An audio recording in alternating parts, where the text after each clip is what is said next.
অসুস্থ হলে শরীরে জ্বালা যন্ত্রণা হলে আমরা ভালো হওয়ার জন্য ব্যতিব্যস্ত হই।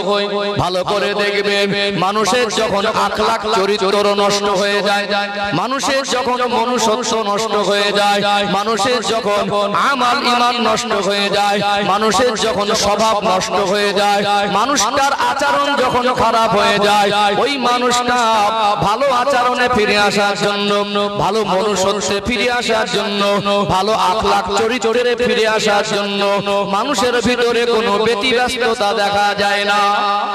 যায় কি?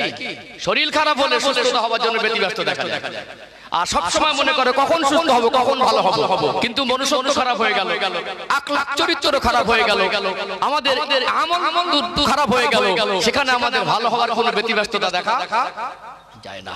তার মানে আমরা আল্লাহকে ভয় করার মতো ভয় করতে পারি না। যার অন্তরে আল্লাহর ভয়ের পরিমাণ যত বেশি হবে, তার জীবনটা গুনাহ থেকে তত পবিত্র বেশি হবে।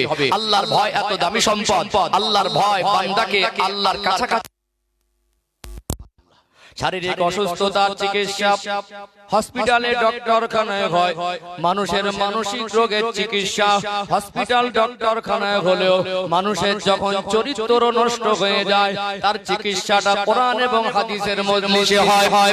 ও ভাইজানেরা, সোনার মানিক যুবকেরা, আব্বারা মায়েরা, আল্লাহর ভয় এত দামি সম্পদ।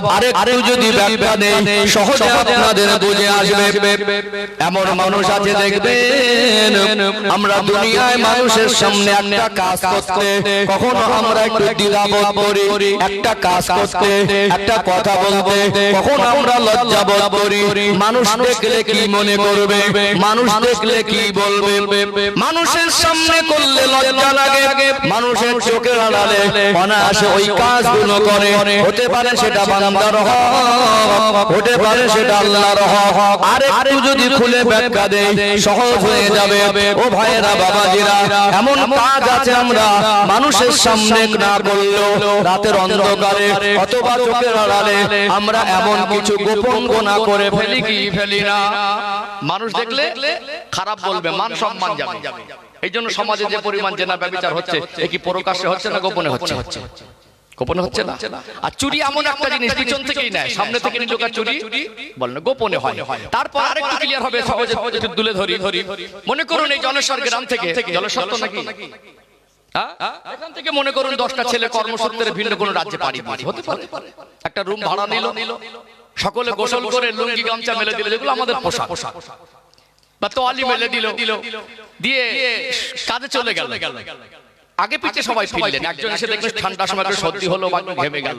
তাহলে সর্দির কোনো শরীর নোংরা মোচামুচির জন্য বা ঘামটা মোচামুচির জন্য আমার নিজের একটা গামছা আছে, আমার সাথী সঙ্গীদের একটা গামছা আছে, উচিত কি আমারটা ব্যবহার করা। আর একান্ত যদি আমারটা না হয়, তাহলে তার থেকে পারমিশন নিয়ে ব্যবহার করা। অনেক সময় কি হয়, সেই ব্যক্তি যদি সামনে থাকতো তার জিনিসটা ব্যবহার করতাম না, কিন্তু নেই বলে ওটাকে টেনে আমারটা বাদ দিয়ে পাশেরটারই ঘাম মুছলাম আর নোংরা বা সর্দি কোনো যেগুলো নোংরা জিনিসটা মুছে দিলাম। তাহলে সামনে আমরা একটা কাজ করতে লজ্জাবোধ করি, কিন্তু পিছনে সেটা অনায়াসে করি। মানুষের চোখে ফাঁকি দেওয়া যায়, আল্লাহর কাছে ফাঁকি দেওয়া সম্ভব নয়। এই জন্য আল্লাহর ভয় এত দামি সম্পদ। একটা মানুষের সামনে চরিত্র একরকম, আর মানুষের পিছনে তার মানুষের চোখের আড়ালে তার চরিত্রের রূপটা আর একরকম। এই যে দ্বিচারিতা, প্রত্যেকটা মানুষের দেখবেন দুরকম চরিত্র, একটা বাহ্যিক আর একটা আভ্যন্তরীণ। অনেক আমরা সামনে মানুষের প্রশংসা করি, সামনে তার কাছে ভালো হয়ে থাকি, পিছন থেকে তার দুশমনি করি, কি করি না? এই যে দ্বিচারিতা ভাব। অর্থাৎ আল্লাহর ভয় এমন একটা জিনিস, যার অন্তরে আল্লাহর ভয়ের পরিমাণ যত বেশি হবে, ওই মানুষটার চরিত্রের ভিতরে সামনে আর পিছনে এই বাহ্যিক আর আভ্যন্তরীণ জিনিসটা থাকবে না। তার জীবনটা অটোমেটিক একটা স্বচ্ছতার জায়গা চলে আসবে। কথা ঠিক না বেঠিক? চলুন আরেকটা পয়েন্ট তুলে ধরি, আরেকটু ক্লিয়ার হবে ইনশাআল্লাহ। ও ভাইজানেরা, সোনার মানিক যুবকেরা, আব্বারা মায়েরা, দেখবেন আমরা মুসলমান, আমাদের মধ্যে এক শ্রেণীর মানুষ আছেন, তারা হলেন মুমিন। আজকে আপনারা এই হ্যাম্বিল অথবা আপনাদের মাহফিলের হেডলাইনে দেখেছেন, ফুরফুরা শরীফে আমিরুশ শরিয়াত কুতুবুল আলম মুজাদ্দিদুজ জামান হযরত দাদা হুজুর পীর কিবলা রাহমাতুল্লাহ আলাইহির স্মরণে মাহফিল। এই দুনিয়া জমিনে মুসলমানদের মধ্যে এক শ্রেণীর মানুষ আছেন, তারা হলেন মুমিন। মুমিন আর মুসলমানের মধ্যে পার্থক্য আছে না নেই? যারা মুমিন হয় তারা আল্লাহকে অধিক পরিমাণে ভয় করে, আল্লাহ এবং রাসূলের কথাগুলো পুঙ্খানুপুঙ্খানুরূপে আমল করে, যাদের মাথার চুল থেকে পায়ের তলা পর্যন্ত রাসূলুল্লাহ সুন্নাত আমালি জিন্দেগিতে বাস্তবায়ন করে, আল্লাহর আদেশ নিষেধের বাইরে জীবন যাপন করেন না। অধিক খোদাভীরু, যাদের খোদাভীরতা যাদের মধ্যে আছে তাদেরকে মুমিন বলা হয়। বাংলার পরিবেশে বোঝাতে সহজ হবে, আজকে গোটা বাংলা ভারতের অলি গলিতে আজকে ভণ্ড পীরের আবির্ভাব যেমন হয়েছে, ঠিক তেমনি হাক্কানি আল্লাহর ওলিরা আছে না নেই? আছে না? আজকে যেমন ভণ্ড পীরের আবির্ভাব হয়েছে তেমনি হাক্কানি আল্লাহর ওলিরা ছিল, আছে আর থাকবে। যারা হাক্কানি আল্লাহর ওলি তাদেরকে আমরা মুমিন বান্দাদের অন্তর্ভুক্ত করতে পারি।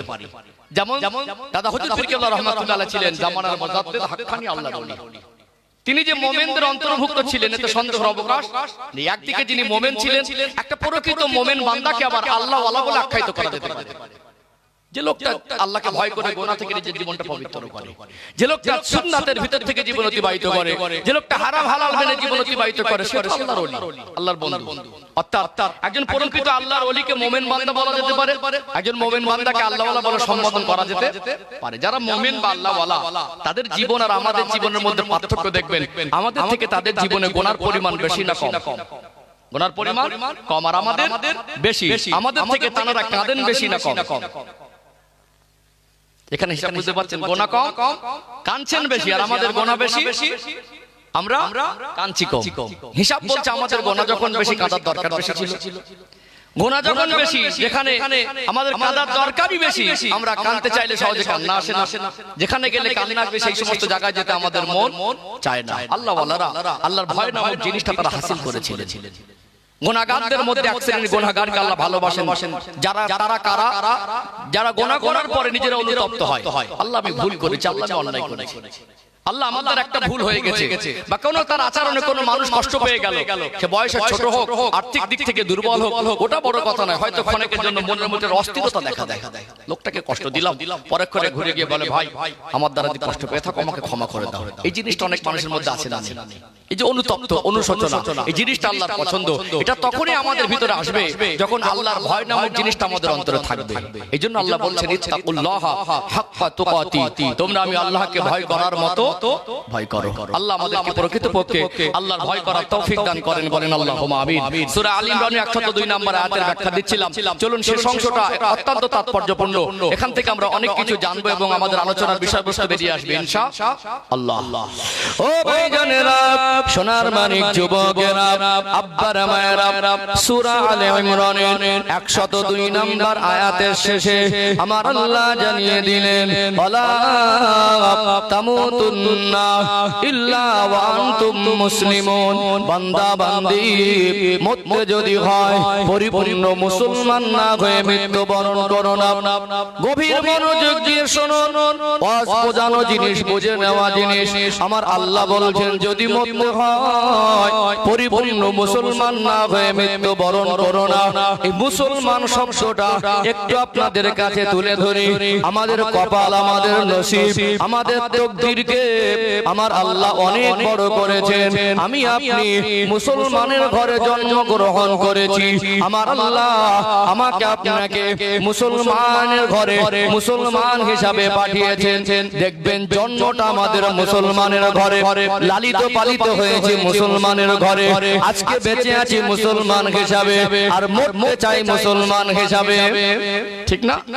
কি করি? দোয়া করি আল্লাহ মরণের সময় যেন ঈমানের কলেমাটা নসিব হয়। জন্ম মুসলমান, বেঁচে আছি মুসলমান, আর মরতে চাইও মুসলমান, লালন পালন হয়েছে মুসলমানের ঘরে। আবার আমাদের ভারতীয় নাগরিক হিসেবে আমাদের যে ডকুমেন্টস আছে, I card, Aadhaar card, pan card, passport, জমির দলিল, সেখানে জাতিতে মুসলমান।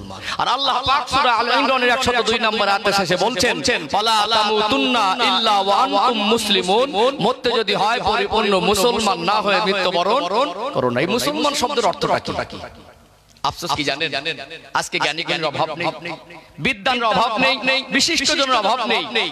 আমরা আমাদের জন্মই মুসলমান হিসাবে, লালিত পালিত হয়েছে মুসলমান হিসাবে, বেঁচে আছি মুসলমান হিসাবে। কারো বা বয়স 30, 40, 50 বছর, ওই লোকটাকে যদি জিজ্ঞাসা করা হয় মুসলমান শব্দের অর্থ বোঝেন, বলতে পারবে না। যে লোকটা মুসলমান শব্দের অর্থটাই বুঝলো না, তার দ্বারা পরিপূর্ণ মুসলমান হওয়া সহজ হতে পারে? সহজ হতে পারে না। এই জন্য আমাদেরকে এই শব্দটার অর্থটা জানা দরকার আছে না? আছে না?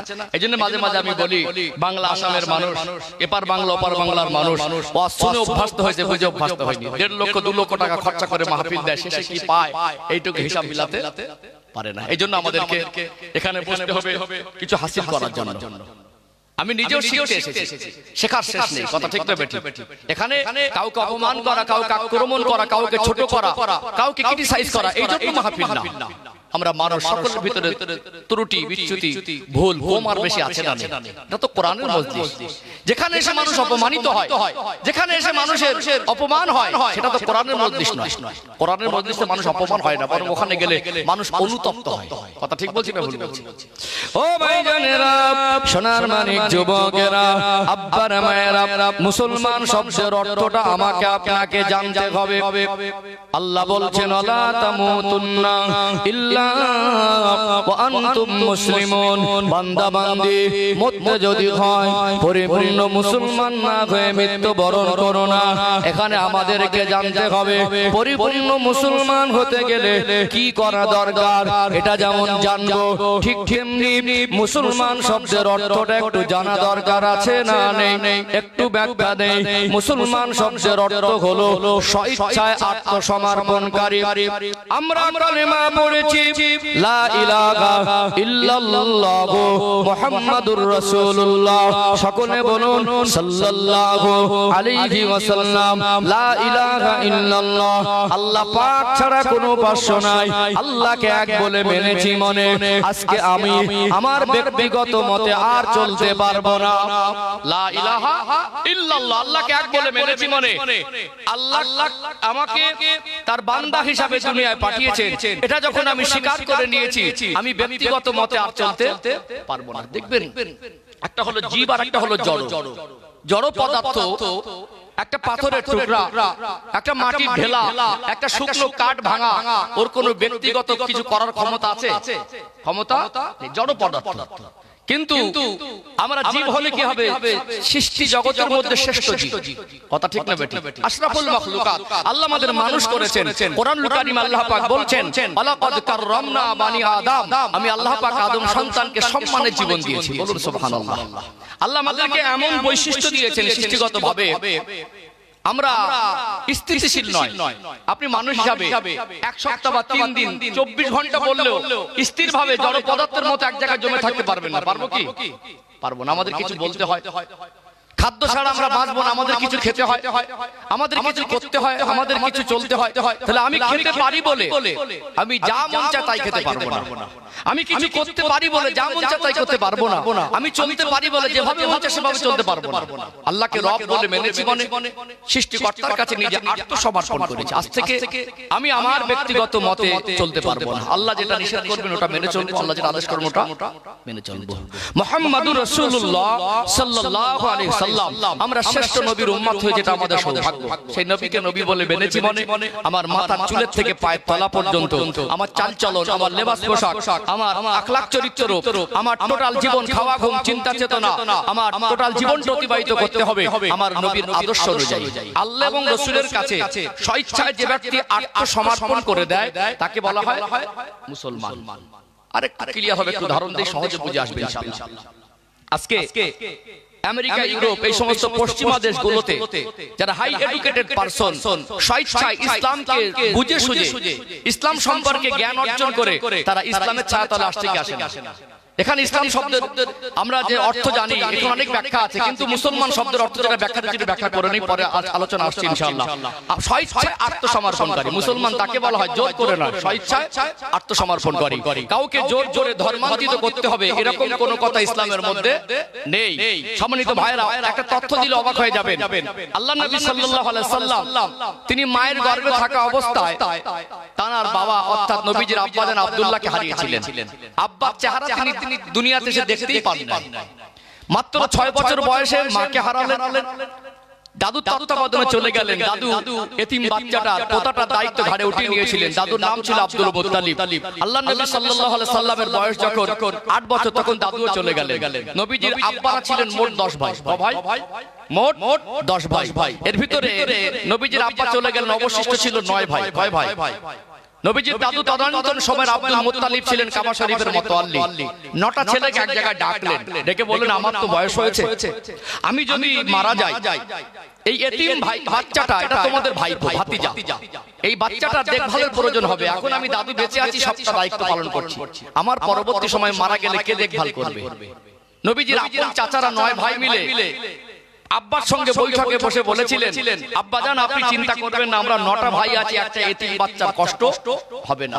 আমরা হলে হয়তো খুশি হয়ে যেতাম। তিনি বিচক্ষণী মানুষ ছিলেন। তিনি বলেছিলেন, কথাটা আমার পছন্দ হয়নি, আমি এইভাবে সবার হাতে ছেড়ে দিয়ে যেতে রাজি নয়, কারণ আমি মরে যাবার পরে এই বাচ্চাটাকে সবাই যদি দায়িত্ব নেয়, একজন আরেকজনকে বলবে আমি দেখছি, ও দেখে না কেন, আর ও দেখছে তো আমার দেখার প্রয়োজন নেই, ঠেলাঠেলি হবে। আমার ইচ্ছা হচ্ছে, নবীজি দাদু তখন বলেছিলেন যে আমার ইচ্ছা হচ্ছে তোমাদের 9 জনের মধ্যে যে কোনো একজন দায়িত্ব নিক। নবীজি চাচাদের মধ্যে একজন চাচার নাম হলো আবু তালিব। এই চাচা আবু তালেব আব্বাকে কথা দিয়েছিল, আমরা 9 ভাই এখনো বেঁচে আছি, আপনি বেঁচে আছেন, আপনি মারা যাওয়ার পরে কোনো ভাইকে দেখার প্রয়োজন হবে না, এই এতিম বাচ্চাটাকে সন্তানের মতো লালন পালনের দায়িত্বটা আমি আবু তালেব দিয়ে নেব। নবীজি দাদু মরে গেলেন 8 বছর বয়সে। আর নবীজির চাচা আবু তালেবের মারা মৌত হচ্ছে, যখন শেষ নিঃশ্বাস ত্যাগ করছেন, তখন নবীজির বয়স 50 বছর। 50 থেকে 8 বাদ দিলে কত থাকে? 42 বছর। এই 42 বছরের গভীর সম্পর্কের কথা 42 মিনিটেও বলে শেষ করা যাবে না। যাবে কি? 42 মিনিটে বলে শেষ করা যাবে না। এই চাচা আবু তালিব আল্লাহ নবী সাল্লাল্লাহু আলাইহি সাল্লামের 8 বছর বয়স থেকে সন্তানের মতো করে তার উপার্জিত অর্থ দ্বারা লালন পালন করলেন। নিজের কোলের কাছে মাথা দিয়ে ঘুমাতেন, কোলের করে নিয়ে ঘুমাতেন, কোথাও গেলে নিয়ে যেতেন। যদি তথ্য বলি আরো অবাক হয়ে যাবেন, এগুলো বোঝার জিনিস, বুঝে নেওয়া জিনিস। আল্লাহ নবী সাল্লাল্লাহু আলাইহি সাল্লামের বয়স যখন 12 বছরের মতো, তো চাচা আবু তালেব তখন তিনি ছিলেন ব্যবসায়ী। ব্যবসার মাল নিয়ে চলে এসেছিলেন কোথায়? সিরিয়ায়। সিরিয়ার আসার পথে বর্তমান ভৌগোলিক ম্যাপের অবস্থান যেটা জর্ডান, এই জর্ডানের একটা জায়গায় এসে নবীজির বয়স তো 12 বছর ছিলেন। এই 12 বছরের বাচ্চাকে কেউ সফর সঙ্গী হিসেবে নিতেন না, কিন্তু এত বেশি ভালোবাসতেন, আল্লাহ নবীকে নিয়েছিলেন। নবীজি শুধু বলেছিলেন, চাচা যান, আমি আপনাকে ছেড়ে থাকতে পারবো না। ব্যবসার সাথী সঙ্গীর কাফেলা সবাই বিরোধিতা করলো। এত কঠিন সফর, মরুভূমি আর পাহাড়, যেখানে মানুষ নিজেকে সামলাতে গিয়ে কঠিন বিপদে পড়ে যায়, এখানে বাচ্চাকে নিয়ে যাওয়াটা নিরাপদ মনে হবে না। তথাপি এত বেশি ভালোবাসতেন, নবীজিকে সঙ্গে করে নিয়ে গিয়েছিলেন, একটা গাছের তলায় আশ্রয় নিয়েছিলেন। ওই গাছটা আমার নবীর ছোঁয়া পাওয়ার বরকতে 1400 বছর পার হয়ে গেল, আল্লাহ পাক আজও পর্যন্ত জীবিত জিন্দা রেখেছেন। বলুন সুবহানাল্লাহ। ফেসবুকে মাঝে মাঝে একটা ছবি দেখবেন, ওই গাছটার নাম সাহাবী গাছ বলে প্রচার করে, ওটাকে জর্ডানের মানুষ বলে শাজারাতুন মুবারাকা, ওটা বরকতময় গাছ। আল্লাহ নবী সাল্লাল্লাহু আলাইহি সাল্লামের 50 বছর বয়স, চাচার শেষ নিঃশ্বাস ত্যাগ হচ্ছে, কিন্তু বিনা কলেমায় মারা গেল। যারা আজকে বলে, যারা আজকে ইসলামকে নিয়ে কালিমা মুক্ত করতে চায়, কালিমা লাগাতে চায়, তাদেরকে এই ইতিহাস একটু জানার জন্য বা জানানোর জন্য আমি অনুরোধ করছি। বিশেষ করে আল্লাহ নবী সাল্লাল্লাহু আলাইহি সাল্লাম যার কাছে 42 বছরের গভীর সম্পর্ক, সেই চাচাকে জোর করে কোনোদিন কলেমা পড়ার কথা সম্মান রেখে বলেছেন। এটা মুসলমান এমন একটা জিনিস, ইসলাম এমন একটা জিনিস, এখানে জোর করে কাউকে ধর্মান্তরিত করা হয় না। যদি কেউ অপপ্রচার করে সেটা ভুল। ইসলামের ভিতরে এমন কোনো কথা নেই। স্বেচ্ছায় যারা আসছে। আজ যে কথা বলছিলাম, আজ পশ্চিমা দেশগুলোতে যারা হাই এডুকেটেড পারসন, তারা ইসলামের ছায়াতলে আসছে কি আসে না? আসছে না? ইসলামকে শুনে বুঝে। এখানে আমাদের সমাজে দেখা যায়, সমাজে কিছু দেড় বেটারি মার্কা মানুষ আছে, বোঝে কম, চিল্লায় বেশি। আমি এখানে সব আপনারা এই সম্ভবতটা কি গাইঘাটা থানা, গাইঘাটা থানা, এই গাইঘাটা থানা এরিয়ার মধ্যে জলেশ্বর গ্রামে হিন্দু মুসলমান মিলেমিশে আছে না নেই? আছে না? এখানে আমাদেরকে একটু সম্প্রীতির বার্তাটা দিলে মনে হয় একটু ভালো হয়, দরকার আছে কি না? আছে না? সম্মানিত ভাইরা, আজকে যদি বলেন সমাজে কিছু দেড় বেটারি মার্কা মানুষ আছে, একজনের নাম বললেন, উদাহরণ দিতে পারি শুভেন্দু। আজকে বাংলা পরিবেশে, ভারতবর্ষের পরিবেশে, এটা ভারতবর্ষের একটা ঐতিহ্য, হিন্দু মুসলমান জৈন খ্রিস্টান সব ধর্মের মানুষ মিলেমিশে বসবাস করে। অর্থাৎ এই দেশে আমরা জন্মগ্রহণ করেছি, এই দেশ একটা সময় ছিল পরাধীন, ইংরেজদের হাতে ছিল, ব্রিটিশ শাসন করেছে।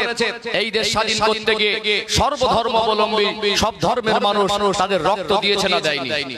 বরং আমি আজ বলছি গর্ব করে, পরবর্তী সময়ে বলবে, আমার পরের প্রজন্ম বলবে, এই দেশ স্বাধীনতার সময় রক্ত যদি ৯৫,০০০-এর মতো মানুষ রক্ত দিয়ে শহীদ হয়, আমরা সংখ্যালঘু হলেও মুসলমান ছিল ৬৫,০০০-এর মতো, ৬০,০০০ প্লাস। সম্মানিত ভাইরা, আজ যারা ইতিহাস না জেনে মুসলমানদের কাছে দেশ প্রেমের পরিচয় চায়, আজও বলবো এই ভারতের মাটিতে নাক দিয়ে শুকলে আজও মুসলমানদের রক্তের সুঘ্রাণ পাওয়া যাবে। আমার বাপ দাদার রক্ত বেশি দিয়েছে, আগামী দিন যদি ভারতের জন্য কোনোদিন এই দেশের জন্য রক্তের প্রয়োজন হয়, আমরাও দেবো, আমাদের সন্তানরাও দেবে। অর্থাৎ আমার দেশের সংবিধান আমাদেরকে রাইট দিয়েছে, আমাদেরকে স্বাধীনতা দিয়েছে, যে যার ধর্ম ব্যক্তিগতভাবে পালন করবে, অন্য কারোর অসুবিধা হবে না। এটা ভারতবর্ষের একটা ঐতিহ্য। হিন্দু মুসলমান জৈন খ্রিস্টান মিলেমিশে থাকে। একজন হিন্দু ভাই মারা গেলে একজন মুসলমান তার মাথার ধারে দাঁড়িয়ে চোখের পানি ফেলেছে, একজন মুসলমান মারা গেলে আর একজন হিন্দু ভাই প্রতিবেশী হিসাবে তার মাথার ধারে দাঁড়িয়ে চোখের পানি ফেলেছে না ফেলেনি? বাজারে যাবেন, গাইঘাটা বাজার কি হাবড়া বাজার, এখানে শুধু মুসলমানদের মার্কেট আর হিন্দুদের মার্কেট আলাদা নয়। দোকানদার গুলো কেউ হিন্দু বা কেউ মুসলমান, খরিদ্দার গুলো কেউ হিন্দু বা কেউ মুসলমান। একজন হিন্দু ভাই একজন মুসলিমের দোকান থেকে নির্দ্বিধায় মালামাল কেনে, একজন মুসলমান ভাই একজন হিন্দু ভাইয়ের দোকান থেকে নির্দ্বিধায় মালামাল কেনে। কথা ঠিক না বেঠিক? আজ যদি বলেন এই ধর্মীয় মাহফিল গুলো হয়, এখানে কখনো কখনো যখন এই ডেকোরেটর মাইকে সাউন্ড সিস্টেম ভাড়া করা হয়, কখনো দেখা যায় মা দুর্গা ডেকোরেটর লেখা থাকে না, কোনো জলসা কমিটি এটাকে দ্বিধাবোধ করে না, কোনো ইসলামিক লেকচারার যারা ওয়াজিব আছেন এই কথাকে নিয়ে না কোনোদিন কমিটিকে মানা করে। কথা ঠিক না বেঠিক? অর্থাৎ সম্মানিত ভাইরা, এখানে আমি মনে করি আমার দেশের দুশমন বাইরের কোনো দেশ নয়, আমার দেশের দুশমন আমার দেশের এক শ্রেণীর পাঁচাটা মিডিয়া আর কিছু সম্প্রীতি বিরোধী মানুষ। আজকে যারা নিরীহ মানুষ খেটে খেমড়ে খায়, দিন আনা দিন খাওয়া, অক্লান্ত পরিশ্রম, দুই বাচ্চাকে নিয়ে পেরেশানিতে আছে, মালামালের দাম বেশি, আজকে তাদের মাথায় মগজে ঢুকিয়ে দেওয়া হচ্ছে মন্দির আর মসজিদ, তাদের মগজে ঢুকিয়ে দেওয়া হচ্ছে হিংসা, জাতি হিংসা। অর্থাৎ হিন্দু মুসলমান মসজিদ মন্দির করে সাধারণ মানুষের মগজ ধোলাই করে এই সম্প্রীতিকে নষ্ট করার খুব কঠিন পরিকল্পনা চলছে। এখানে জাতি ধর্ম বর্ণ নির্বিশেষে যতদূর মাইকের আওয়াজ পৌঁছাচ্ছে, আমি সকলকে আহ্বান করব, আমরা যেভাবে মিলেমিশে আছি থাকবো, আমরা যেভাবে ভারতবর্ষের ঐতিহ্য সংস্কৃতি ধরে রেখেছি রাখবো, আমরা কোনো কুচক্রান্তে পা দেব না। এখানে আপনারা জলেশ্বর গ্রামের মানুষ, যদি আমার কোনো হিন্দু ভাই বিপদে পড়ে, আমরা মানুষ হিসাবে তাদের পাশে দাঁড়াবো, আমরা প্রতিবেশী হিসাবে তাদের প্রতি যেভাবে সম্মান প্রদর্শন করা দরকার, যেভাবে ভালোবাসা রাখা দরকার, আমরা রেখে চলবো। আল্লাহ আমাদের ভারতবর্ষের ঐতিহ্য সংস্কৃতিটাকে বজায় রাখা তৌফিক দান করেন, বলেন আমিন। এখানে অনেক মানুষ মুসলমানদের নামে অনেক মিথ্যা প্রচার করে হিন্দু ভাইদেরকে মনের ভিতরে ধর্ম বিদ্বেষী, মুসলিম বিদ্বেষী মনোভাব তৈরি করা অনেক রকম কুচক্রান্ত করে। অর্থাৎ এখান থেকে আমাদেরকে সম্প্রীতির বার্তা দেওয়া দরকার আছে না? আছে না? আল্লাহ আমাদের বোঝার তৌফিক দান করেন, বলেন আমিন। তো যে কথা বলছিলাম আমার আলোচনা, যে আল্লাহ যে বলছেন আলা তামুতুন্না ইল্লা ওয়া আনতুম মুসলিমুন, মরতে যদি হয় পরিপূর্ণ মুসলমান না হয়ে মৃত্যুবরণ করো না। এই ব্যাখ্যাটা দিচ্ছিলাম। আজকে ব্যাখ্যাটা দিকে বলছিলাম পশ্চিমা দেশগুলোতে যারা হাই এডুকেটেড পারসন, তারা আজকে ইসলামের ছায়াতলে আসছে কি আসে না? জোর করে না, স্বেচ্ছায়। আজকে যেটা বোঝানোর জন্য আপনার উদাহরণ স্বরূপ বলছি, আজ জলেশ্বর গ্রামে এখানে যদি অন্য কোনো ধর্মাবলম্বী আজ 50 বছর বয়স যদি স্বেচ্ছায় ইসলামকে বুঝে শুনে এখানে ধর্মটাকে মেনে নেয়, এখানে বসে বসে কলেমা পড়ে, আমরা তাকে মুসলমান বলবো তো? বলবো না? বোঝানোর জন্য বলছি, ভালো করে বুঝবেন, এখানে বোঝার একটা বিষয় আছে। 50 বছর বয়স্ক একজন মানুষ আজকে সে যদি স্বেচ্ছায় ইসলাম গ্রহণ করে এখানে কলেমা পড়ে, তার আজ থেকে কি বলবো তাকে? মুসলমান। শুধু কলেমাটা পড়বে, যেহেতু 50 বছর তার জীবন একটা পরিবেশের ভিতর থেকে অতিবাহিত হয়েছে, তার উপরে ইসলামের শরিয়াত বলে তো কিছু ছিল না। তাহলে আজ থেকে সে মুসলমান হয়েছে, মনে ইসলামের নীতি তাকে মেনে চলতে হবে কি হবে না? 50 বছর বয়স, কলেমা পড়ার পরে 2 মাস এই গ্রামে থাকবে, দেখবেন তার ভিতরে কোনো পরিবর্তন নেই। এক ওয়াক্ত নামাজ পড়িনি, একদিন ওযু করিনি, তার ভিতরে কোনো চেঞ্জ নেই। আগে যা করতে কোন তাই করে, আগে মদ খেত তাই খায়, সুদ খেত তাই খায়, আগে যেভাবে চলতো সেভাবেই চলে। তার ভিতরে কোনো চেঞ্জ বা পরিবর্তন যদি দেখা না যায়, শুধু কলেমা পড়ে নেবে, 2 মাস পরে তার নামে সমালোচনা হবে কি হবে না? হবে না? একদল মানুষ বলবে লোকটা আমাদের ধোঁকা দিচ্ছে, একদল মানুষ বলবে লোকটাকে মুসলমান বলা যাবে না, একদল মানুষ বলবে মুসলমান হয়েছে মন থেকে মুসলমান হয়নি। এটা বলবে কি বলবে না? বলবে না? এই সমালোচনা আমরা সবাই জড়িয়ে পড়ব। কিন্তু যেটা বোঝাতে চাইছে পশ্চিমা দেশগুলোতে যারা ইসলামের ছায়াতলে আসছে স্বইচ্ছায়, তাদের 50 বছরের চলা অভ্যাসটাকে তারা বাদ দিয়ে যখন ইসলামকে মেনে নিয়েছে, তারা আত্মসমর্পণ জিনিসটাকে বাস্তবায়ন করছে। আল্লাহ এবং রাসূলের কথা বিরুদ্ধে তাদের জীবন অতিবাহিত হয় না। কিন্তু আমরা 50 বছর ধরে মুসলমান, আমরা আমাদের আত্মসমালোচনা ভুলে গেছি। আমাদের জীবন থেকে 2 মাস চলে যায়, আমাদের জীবন থেকে একটা সপ্তাহ চলে যায়, আমাদের জীবন থেকে একটা মাস চলে যায়, না আমরা এক ওয়াক্ত নামাজ পড়ি, না আমরা একটা সুন্নাত আমল করি, না আমাদের আচরণের ভিতরে একটা নবীর আদর্শিক কোন আচরণ আমাদের চোখে পড়ে, না আমাদের বাড়ির পরিবারদের আমরা গার্জিয়ান যখন সঙ্গে নিয়ে বার হই, তাদের আচরণে, তাদের চালচলনে, তাদের লেবাসে পোশাকে ইসলামের কোন সৌন্দর্য চোখে পড়ে। তাহলে এই যে কাজগুলো আমরা করছি, একজন গার্জিয়ান দায়িত্ব সম্পন্ন মানুষ তার সাবালিকা মেয়েকে, তার স্ত্রীকে বেপরদার সঙ্গে নিয়ে বেরোচ্ছে। একজন শিক্ষিত মানুষ, পয়সাওয়ালা মানুষ, তার ভিতরে এক সপ্তাহের ভিতরে এক ওয়াক্ত নামাজ নেই, এক সপ্তাহের ভিতরে তার লেবাস পোশাকে চালচলনে একটা সুন্নতের আমল নেই। একজন নবমুসলিম যদি কলেমা পড়ে আমাদের মতো করে চলতো, আমরা তাকে মুসলমান বলতে লজ্জা বোধ করতাম। কিন্তু আসলেই আমরা 50 বছর ধরে মুসলমানের পরিচয় বহন করলেও আমাদের চালচলন, আখলাক, চরিত্র, আচরণকে আমরা মুসলমানের মতো করতে পারিনি। এটা আমাদের জীবনের বড় ব্যর্থতা। আল্লাহ বলছেন ওয়ালা তামুতুন্না ইল্লা ওয়া আনতুম মুসলিমুন, মরতে যদি হয় পরিপূর্ণ মুসলমান না হয় মৃত্যুবরণ করো না। মুসলমান শব্দের অর্থ হলো স্বেচ্ছা আত্মসমর্পণকারী। আমরা আল্লাহকে মেনেছি, রাসূলকে মেনেছি, মুখে মেনেছি, আমরা আত্মসমর্পণের জায়গায় ঘাটতি করে ফেলেছি। কথা ঠিক না বেটি? ও ভাই জানেরা, সোনার মানিক যুবকেরা, আব্বারা মায়েরা, আরেকটু আগে বাড়ি সহজে বুঝে আসবে।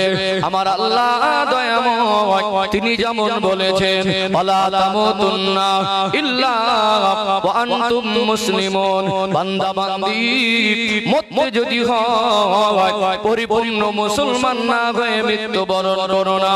ও ভাইরা, বাবাজিরা, পরিপূর্ণ মুসলমান হতে গেলে আল্লাহর কথা মতো, আমাদের রাসূলের কথা মতো জীবন যাপন করতে হবে। নবী আমার সোনার জবানে বললেন আকমালুল ঈমানা আহসানুহুম খুলুকা, তোমাদের মধ্যে ওই ব্যক্তি হলো প্রকৃত ঈমানদার যার আখলাক, চরিত্র ভালো। এখানে আমি আপনাদেরকে আমার নিজের দিয়ে একটু ব্যাখ্যা দেই। আমার পড়াশোনা সমাপ্ত হয়েছে গুজরাট রাজ্যে, গুজরাট থেকে আমি পড়াশোনা সমাপ্ত করেছি। আমার মাদ্রাসা থেকে, শিক্ষা প্রতিষ্ঠান থেকে আমাকে একটা সার্টিফিকেট প্রদান করা হয়েছে। ওই সার্টিফিকেটটাকে আমি আলেম মনে করি না। আমার মাথায় একটা টুপি আছে, এই টুপিটাকে আমি আলেম মনে করি না। আমার পরনে একটা লম্বা জামা আছে, এই লম্বা জামাটাকেও আমি আলেম মনে করি না। বলুন তো দেখি, আমার সার্টিফিকেটটা যত নামকরা শিক্ষা প্রতিষ্ঠানের হোক না কেন, আমার জামাটা যত চকচকে আর ঝকঝকে হোক না কেন, আমার টুপিটা যেমন হোক না কেন, আমার মনুষ্যত্ব, আমার আচরণ, আমার আমালে জিন্দেগি যদি আলেমের মতো না হয়, আল্লাহর কাছে কি আলেম বলে গণ্য হওয়া যাবে? সবাই বলেন সম্ভব নয়। ওই সার্টিফিকেটটা দেখিয়ে কবরে গিয়ে ছাড় পেতে পারবো না, এই টুপি আর জামা দেখিয়ে কবরে গিয়ে ছাড় পাওয়া যাবে না।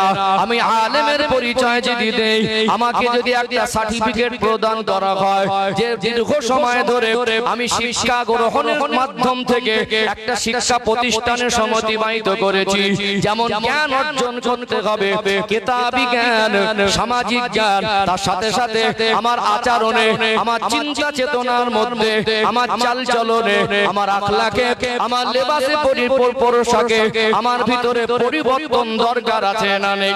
ও ভাইরা, বাবাজিরা, প্যান কার্ডে যদিও মুসলমান জাতিতে, আই কার্ডে যদিও জাতিতে মুসলমান লেখা থাকে, জমি দলিলে, পাসপোর্টে যদিও জাতিতে মুসলমান লেখা থাকে, আমি আপনি যদিও মুসলমানের ঘরে জন্মগ্রহণ করেছি, আমি আপনি যদিও মুসলমানের ঘরে লালন পালন হয়েছি, মনে মনে রাখবেন আমাদের আচরণ আখলাক চরিত্রকে মুসলমানের মতো করা দরকার আছে না নেই। এই জন্য নবী আমার সোনা জবানে বললেন আকমালুল ঈমান আহসানুহুম খুলুকা, তোমাদের মধ্যে ওই ব্যক্তি হলো প্রকৃত ঈমানদার যার আখলাক চরিত্র ভালো, আমাদের আচরণ, আমাদের চালচলন, আমাদের চিন্তা চেতনা, আমাদের কথাবার্তা, আমাদের সবটাই মুসলমানের মতো করা দরকার আছে না নেই? আছে না?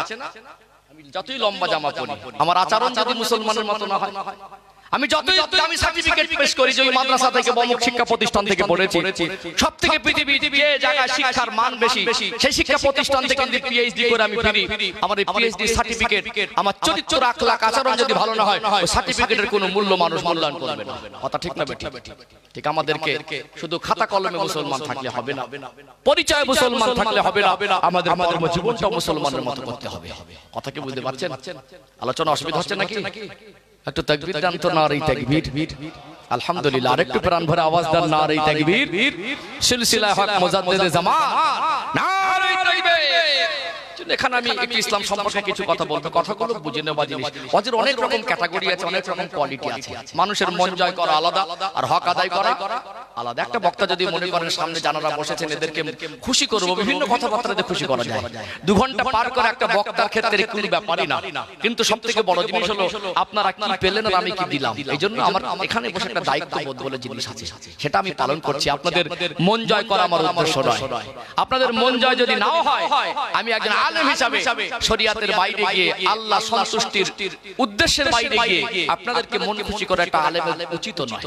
কথা ঠিক বলছি না ভুল বলছি? এই জন্য আমি যত পারছি আমার অল্প স্বল্প জ্ঞানে, অযোগ্যতার ভিতর থেকে আপনাদের কাছে কিছু পৌঁছে দেব। ও ভাই জানেরা, সোনার মানিক যুবকেরা, আব্বার মায়েরা, আজকে আমরা এখানে বসে একটু ঘটক সমালোচনা করি।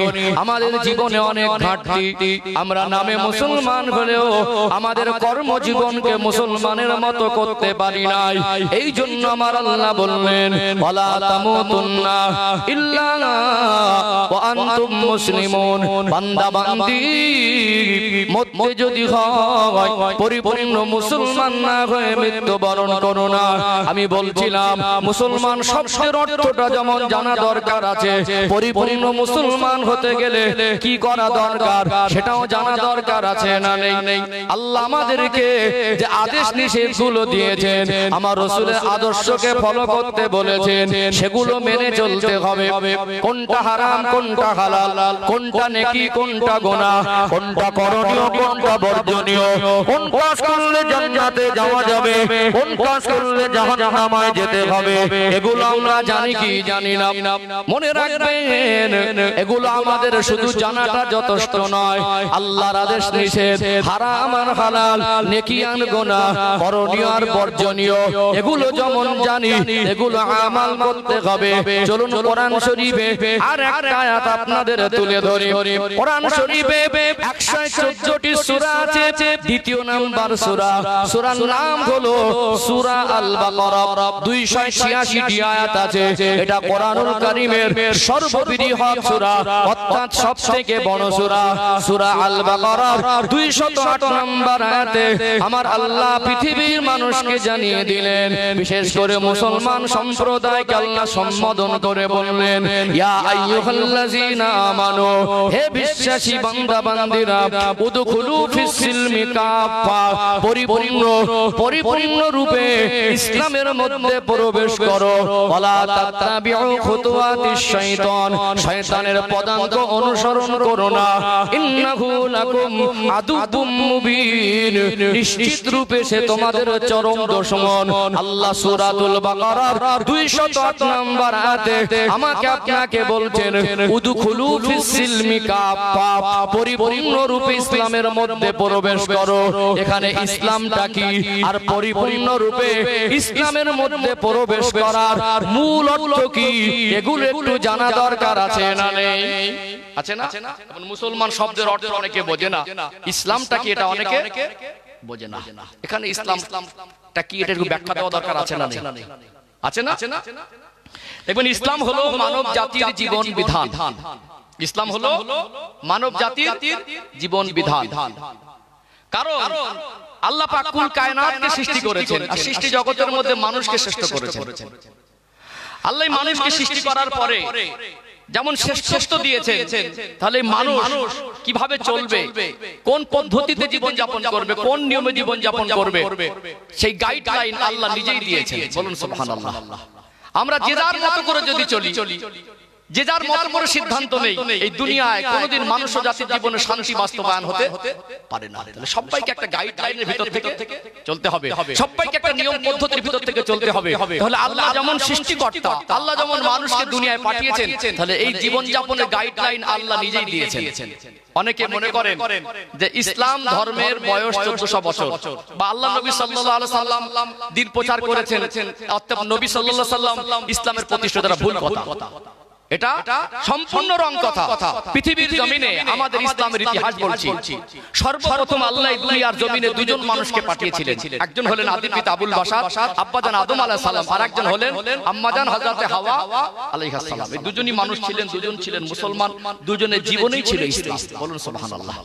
আজকে বিভিন্ন নিউজ চ্যানেলে দেখবেন ভারতবর্ষের যে অবস্থা, সম্প্রীতি নষ্ট করার যে কুপরিকল্পনা, সেখানে আপনার ধর্ম পুরনো আমারটা পুরনো, এই নিয়ে বিতর্ক তৈরি করে। ইসলামের বয়স কত আর সনাতন ধর্মের বয়স কত বা অন্য ধর্মের বয়স কত, এগুলো কি ইস্যু বানিয়ে সাধারণ মানুষের মগজে ঢুকিয়ে দেয়। আমি বলবো এগুলোকে কেন বিতর্কে আনছেন? ধর্ম তার একান্ত ব্যক্তিগত স্বাধীনতা। আপনার ধর্মের রীতিনীতিতে কি আছে সেটা আপনার ব্যাপার। আপনি হাজারবার আপনার ধর্মের রীতিনীতি পালন করুন, আপনার ধর্মের ইতিহাসকে আপনি মান্যতা দেন, আমি আমার ধর্মের ইতিহাসকে মান্যতা দেই। দুটো ধর্মকে এক জায়গায় লড়াই লাগাতে যাচ্ছেন কেন? আপনার ধর্মে যেটা আছে সেটা আমার মনে না লাগতে পারে, আমার ধর্মের রীতিনীতি আপনার মনে না লাগতে পারে, লাগবে না, স্বাভাবিক। কারণ আমারটা আমার কাছে ভালো, আপনারটা আপনার কাছে ভালো। আপনি কেন ডিভাইডেড জায়গা আনতে যাচ্ছেন? ইসলাম ধর্মের বয়স বেশি না হিন্দু ধর্মের বয়স বেশি, এটাকে কেন আমরা এক জায়গায় করতে চাইছি? এই জিনিসটা আমাদের আজকে বর্তমান ভারতবর্ষের নাগরিককে, প্রত্যেকটা ধর্মাবলম্বীকে বুঝতে হবে। আপনার ধর্ম আপনি মানুন, আপনার ধর্মের রীতিনীতি আপনি মানুন, আমারটা আমি মানব। এখানে আমরা ধর্মের লড়াইটাকে আমরা প্ল্যাটফর্মের লড়াইয়ের পর্যায়ে না নিয়ে আনি। কথা ঠিক না বেটি? কিন্তু এখানে সাধারণ মানুষ বোঝে না, এই দুজনের মধ্যে ডিভাইড করে দেয়। আমার যেটা আছে আমি মানি, আপনার সেটা আছে আপনি মানেন।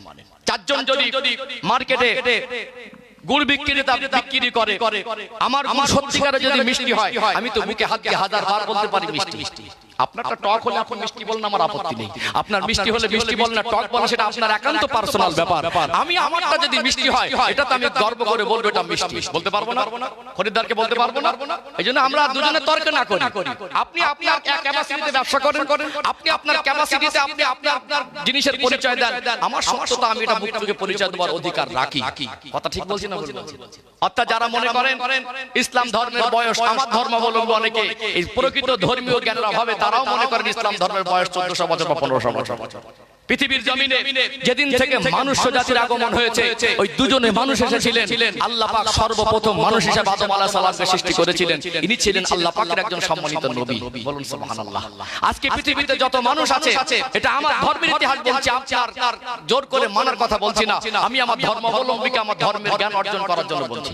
কথা ঠিক বলছি না? ভুল বলছি? সম্মানিত ভাইরা, এখানে আল্লাহ পাক আদম আলাইহিস সালাম, মা হাওয়া আলাইহিস সালাম থেকে পৃথিবীতে আজকে যত মানুষ, সব মানুষের ওই দুটো মানুষ থেকে আল্লাহ তাআলা বংশ বিস্তার করেছেন। কথা ঠিক না বেটি?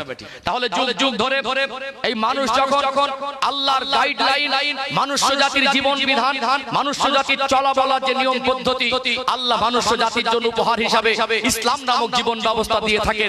যখন এই মানুষ নাফরমানি করে, খামখেয়ালি চলে, আল্লাহর গাইডলাইনের বিরুদ্ধে চলে যায়, এই মানুষগুলোকে সুপথ দেখানোর জন্য, সৎ পথের পথিক বানানোর জন্য, জান্নাতের রাস্তা দেখানোর জন্য আল্লাহর গাইডলাইনকে, আল্লাহর বিধানকে, যে বিধান আল্লাহ মানুষ্য জাতির জীবন যাপনের জন্য তৈরি করেছেন, ওই বিধানকে বাস্তবায়ন করার জন্য আমার আল্লাহ যুগ যুগ ধরে অসংখ্য নবী রাসূলকে পাঠিয়েছেন। প্রত্যেকটা নবী রাসূলের কাজ ছিল যারা পথ ভোলা মানুষ, আল্লাহর গাইডলাইন, আল্লাহর দেওয়া জীবন ব্যবস্থা, আল্লাহর দেওয়া ইসলাম নামক মানুষ্য জাতির জীবন যাপনের নিয়ম পদ্ধতির বাইরে যারা চলে যায়, নবীরা এসে তারা যুগ যুগ ধরে আল্লাহর কথাগুলো সমাজে বাস্তবায়ন করতে চেয়েছেন। কথা ঠিক না বেটি? পৃথিবীতে আজ থেকে 500 বছর আগে পরিবেশ একরকম ছিল, আজ থেকে 2000-4000 বছর আগে পরিবেশ একরকম ছিল। এই জন্য আল্লাহ কোন কোন নবীকে এক এক এলাকার জন্য নবী করেছেন, এক একটা কওমের জন্য নবী করেছেন। তখনকার সিচুয়েশন অনুযায়ী, তখনকার পরিস্থিতি অনুযায়ী মানুষ জাতির যে উপযুক্ত জীবন বিধান আল্লাহ সেই নবীর মাধ্যম দিয়ে সমাজে বাস্তবায়ন করেছেন। কথা ঠিক না বেঠিক? সর্বকালের সর্বযুগের সর্বশ্রেষ্ঠ মহামানব, যিনি সৃষ্টি জগতের জন্য রহমত, ইমামুল আম্বিয়া খাতামান নবিয়্যিন সাইয়্যিদুল মুরসালিন রাহমাতাল লিল আলামিন। তার 63 বছরের জীবন, তিনি মাত্র 23 বছর খেদমত করেছেন, একটা সমাজ ব্যবস্থাকে পুরো পাল্টে দিয়েছেন। মক্কার জমিনে যখন নারীর কোনো সম্মান ছিল না, বাপ বেটা একটা মহিলার সঙ্গে জেনা করত, আল্লাহর কাবা ঘর মহিলা পুরুষ উলঙ্গ হয়ে একসঙ্গে তওয়াফ করত, জীবিত জ্যান্ত নিষ্পাপ ফুটফুটে কয়েকদিন বা কয়েক ঘন্টার বাচ্চাকে বাপ হয়ে জীবিত অবস্থায় কবর দিত। ওই কবরস্থানের পাশে যেদিন দাঁড়িয়ে ছিলাম গায়ের লোম খাড়া হয়ে গিয়েছিল। আজ সৌদি গভর্নমেন্ট ওটাকে আলাদা নির্দিষ্ট করে জায়গাটা ঘিরে রেখেছে। যারা হাজী সাহেব আছেন কবরস্থানটা নিজে চোখে দেখে আসেন, যেখানে লুটপাট মারামারি, রক্ত নিয়ে হুলি খেলা, মনুষ্যত্ববোধ বলে কিছু ছিল না, ডিসিপ্লিন আদর্শ বলে কিছু ছিল না। আমার রাসূল আল্লাহর নিয়ম বাস্তবায়ন করেছেন, অর্থাৎ সমাজে শান্তি কায়েম করেছেন। সম্মানিত ভাইয়েরা, দয়ার নবী মায়ার নবী রাহমাতাল লিল আলামিনের এই 23 বছরের খেদমত আরাফা ময়দানে তিনি জাবালে রহমত পাহাড়ের নিচে লক্ষাধিক সাহাবার সামনে তার জীবনের বিদায় ভাষণ দিচ্ছিলেন। আমার আল্লাহর কোরআনুল কারীমের সর্বশেষ আয়াত নাজিল হয়েছিল, আল ইয়াউমা আকমালতু লাকুম দীনাকুম ওয়া আতমামতু আলাইকুম নি'মাতি ওয়া রাদিতু লাকুমুল ইসলাম দীনা। অর্থাৎ সূরা আল মায়েদা 3 নম্বর আয়াত। আল্লাহ বলছেন, আমি আল্লাহ আজকে আল ইয়াউমা আকমালতু লাকুম দীনাকুম ওয়া আতমামতু আলাইকুম নি'মাতি, আমি দ্বীনকে কমপ্লিট করে দিলাম, আমি আমার নিয়ামতকে পরিপূর্ণ করে দিলাম, আর আমি ইসলামের উপরে রাজি খুশি হয়ে গেলাম। বলুন সুবহানাল্লাহ। সম্মানিত ভাইরা, অর্থাৎ আল্লাহ, অর্থাৎ এই নবীর পরে আর কোন নবী আসবেন না। আমাদের নবীর তিনি শেষ নবী ছিলেন, নবুয়তের দরজা বন্ধ। যতদিন আল্লাহ দুনিয়া চালাবেন, এবারে আর কোন নবী এসে নতুন কোন শরিয়াত অবতীর্ণ হবে না, নতুন করে মানুষ জাতির জন্য কোন গাইডলাইন অবতীর্ণ হবে না। আল্লাহ পাক শ্রেষ্ঠ নবীর উম্মতের জন্য আল্লাহর কোরআনুল কারীম মহাগ্রন্থ আল কোরআন এর মানুষ জাতির জীবন বিধান হিসাবে যেমন কোরআনুল কারীম নাজিল করেছেন, আল্লাহর নবীর কথা দ্বারা আল্লাহর বিধানকে সমাজে বাস্তবায়ন করতে চেয়েছেন। কথা ঠিক না বেঠিক?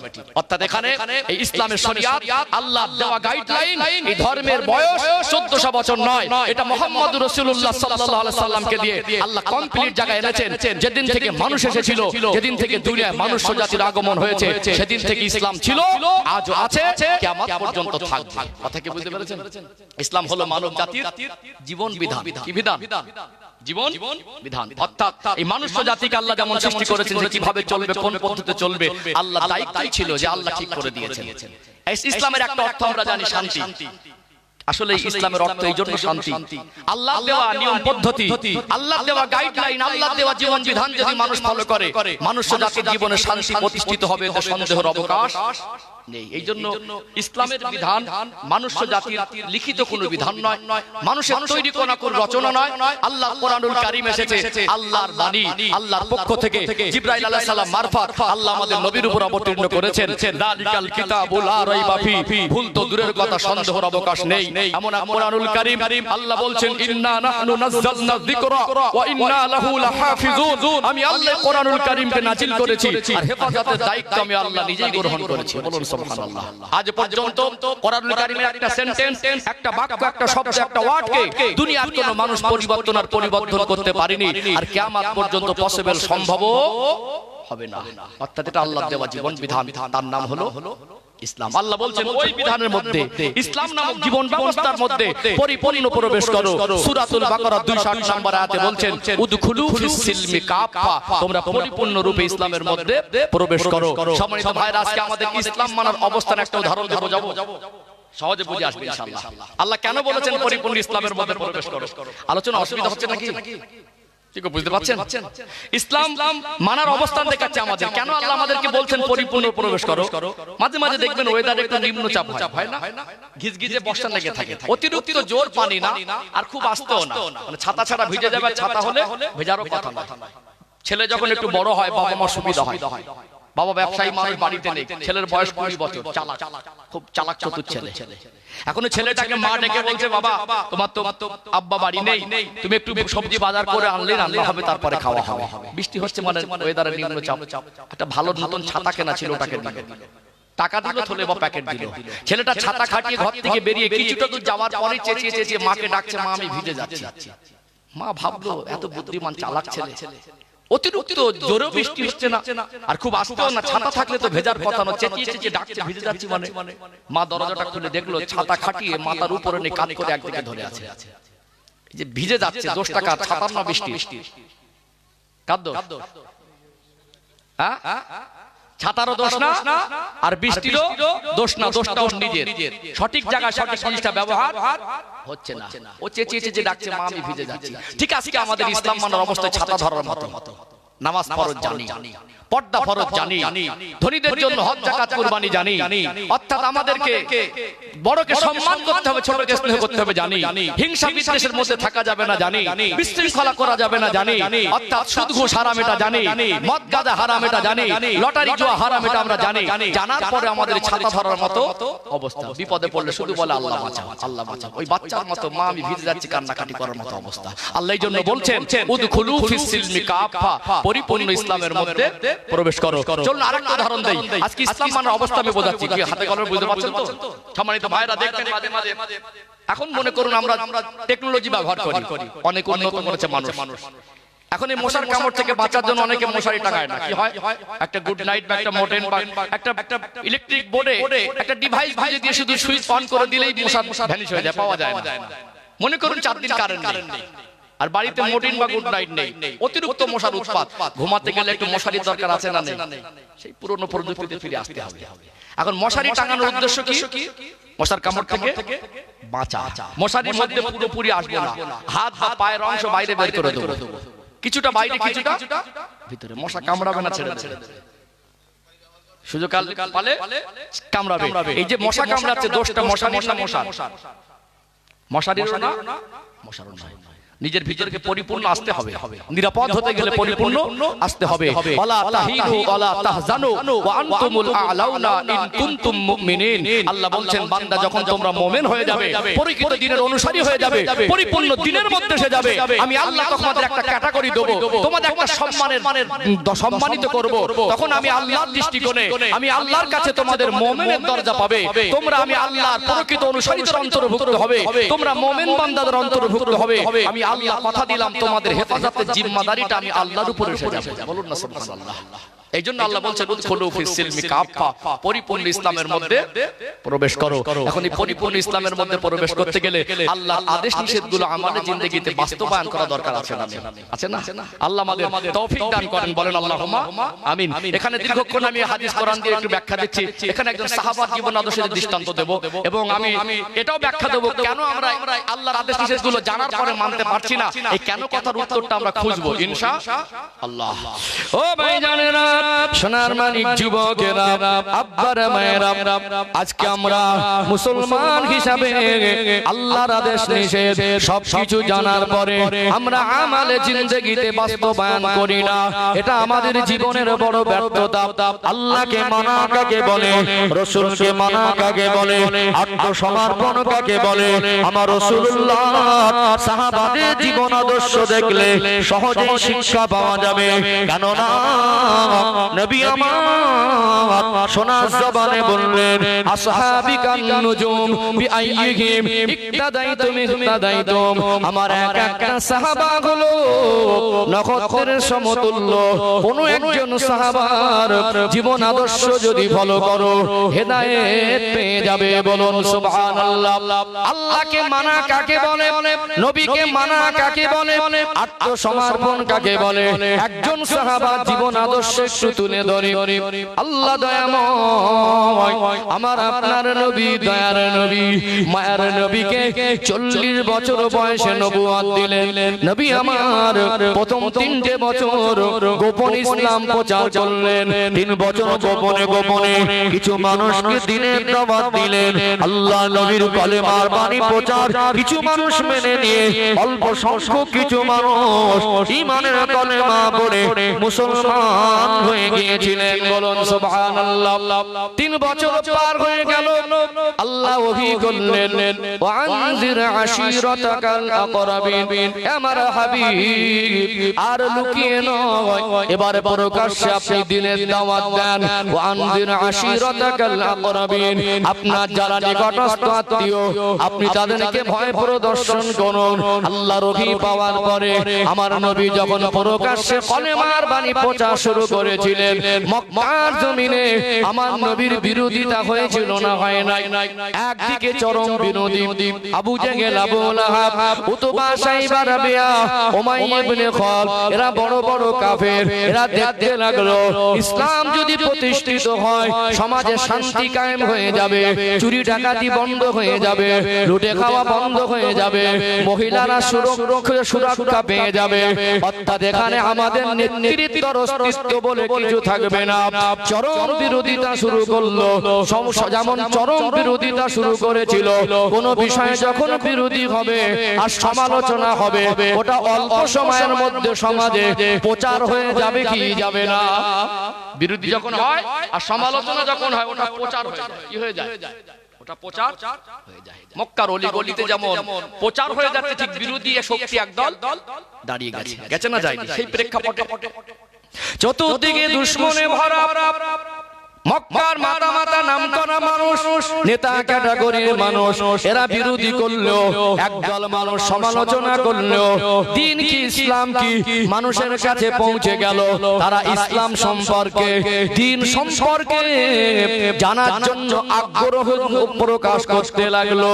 যে মানুষরা, যে নবীকে আমরা ৪৩ বছর প্লাস বয়স একটা দিন মিথ্যা কথা বলতে দেখি নাই, তিনি জীবনে কাউকে গালি দেয় নাই, তিনি জীবনে কারো মাল আত্মসাৎ করে নাই, তিনি জীবনে তার কথা এবং কর্মের দ্বারা কোন মানুষের সম্মান ক্ষতি করে নাই, ওই মানুষটাকে তো মক্কার মানুষ আল আমিন বলে ডাকে। অর্থাৎ তিনি কি এমন প্রচার করছেন, কি ধর্মের বাণী প্রচার করছেন। আবু জেহেলরা বিরোধী করলো। একদল মানুষের মনে দিন ইসলাম সম্পর্কে জানার আগ্রহ তৈরি হলো। এটা হবে স্বাভাবিক না অস্বাভাবিক? এটাই তো হবার কথা।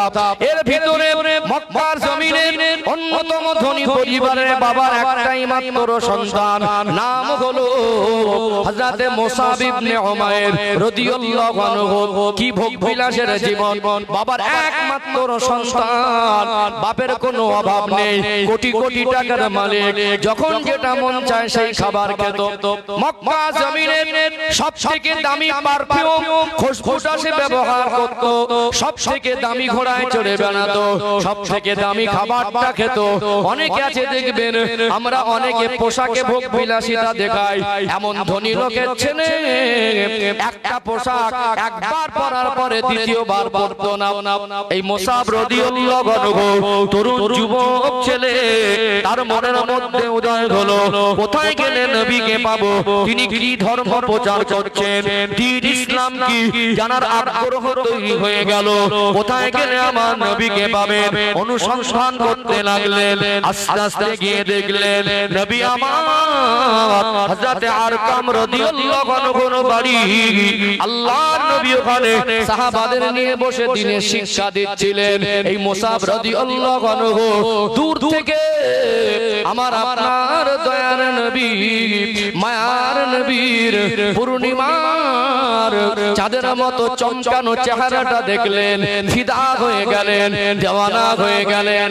কেননা আল্লাহ দয়াময় আমার আপনার নবীর চেহারা মোবারককে আমার আল্লাহ এত সুন্দর করেছিলেন। আল্লাহ সৃষ্টি জগতের মধ্যে আমার আল্লাহ অত সুন্দর করে আর কাউকে বানায় নাই। সাহাবারা বলতেন, আমাদের নবীকে না দেখতে পেলে মনটা উতালা হয়ে যেত। কোন কারণবশত যদি এমন 2-3 দিন আমাদের জীবন থেকে অতিবাহিত হতো, আল্লাহ নবী চাঁদ মুখটা দেখতে পাই না, মনটা উতালা হয়ে যেত। মনে হতো কখন নবীর কাছে যাব, কখন আমার রাসূলের চাঁদ মুখটা দেখবো। সাহাবারা বলতেন আমার নবীর চাঁদ মুখটা দেখার পরে খোদার জ্বালা যন্ত্রণাগুলো নিবারণ হয়ে যেত। মুসাব ইবনে উমাইর রাদিয়াল্লাহু আনহু দূর থেকে আমার নবীর চেহারা মোবারক দেখলেন, মনটা উতালা হয়ে গেল, দেওয়ানা হয়ে গেল। আমার নবীর পূর্ণিমার চাঁদের মতো চমকানো চেহারা দেখলে মনে হতো আল্লাহর নবীর চাঁদ মুখের দিকে একভাবে তাকিয়ে থাকি। মনে মনে করছেন আমার নবীর চাঁদ মুখটা দেখছেন আর ভাবছেন আহারে আবু জেহেল এই লোকটা কি করে পাগল বলে। আদমের সম্মানে বসে বললেন আল্লাহ দয়াময় আমার আপনার নবীর চেহারা মোবারক শুধু আল্লাহ সুন্দর করেছেন এমন নয়, আমার নবীর কথাগুলো সুন্দর ছিল কি ছিল না। আদমে আমার নবীর কথা শুনলেন, শুনবার পরে হৃদয়টা বিগলিত হয়ে গেল, হাত থাকতে পারলেন না, হাত দুখানা বাড়িয়ে দিলেন। ইয়া রাসূলুল্লাহ, ইয়া হাবিবাল্লাহ, হুজুর আমি মুসাব, আমি বুঝতে পেরেছি আপনি সত্যিকারের আল্লাহর নবী। আমি আপনার কাছে ঈমানের কলেমা পড়ে মুসলমান হয়ে যেতে চাই। আল্লাহ নবীর কাছে ঈমানের কলেমা পড়ে মুসলমান হয়ে গিয়েছিলেন। বলুন সুবহানাল্লাহ। তিনি পড়ে নিয়েছিলেন কালমা লা ইলাহা ইল্লাল্লাহ, লা ইলাহা ইল্লাল্লাহ, লা ইলাহা ইল্লাল্লাহ মুহাম্মাদুর রাসূলুল্লাহ সাল্লাল্লাহু আলাইহি ওয়াসাল্লাম। এখন আত্মসমর্পণ করেছে, কি করেছে? আল্লাহকে রাসূলকে মেনেছে, মানে আত্মসমর্পণ। এই আত্মসমর্পণ করলে তার ভিতরে চেঞ্জ বা পরিবর্তন আসবে, তো সন্দেহের অবকাশ নেই। ইতিপূর্বে তার উপর শরিয়াত বলে কিছু ছিল না, আজ থেকে ইসলামের ভিতরে এসেছে, মানে অটোমেটিক আল্লাহর বিধান, আল্লাহর গাইডলাইন, আল্লাহর দেওয়া জীবন ব্যবস্থার মধ্যে সে আত্মসমর্পণ করেছে। কথা ঠিক না বেঠিক? চাল চলনে, কথাবার্তা, আচরণে একটা পরিবর্তন। মানুষের সন্দেহ হলো মুসাব ইবনে উমাইর কলেমা পড়ে মুসলমান হয়েছে। আপনার ইতিহাস জানেন। আজকে আমরা বাজারে গিয়ে পশু হাটে গরু ছাগল ভেড়া বিক্রি করতে কিনতে দেখি। আজ থেকে 1400 বছর আগে মক্কার জমিনে বাজারে মানুষ কেনা বেচা হতো, কৃতদাস গোলাম কেনা বেচা হতো না। যারা কৃতদাস গোলাম পর্যায়ের মানুষ, যারা ঈমান এনেছিলেন, তাদের উপরে জুলুম অত্যাচার, সেই রকম কঠিন জুলুম অত্যাচার শুরু হয়েছিল।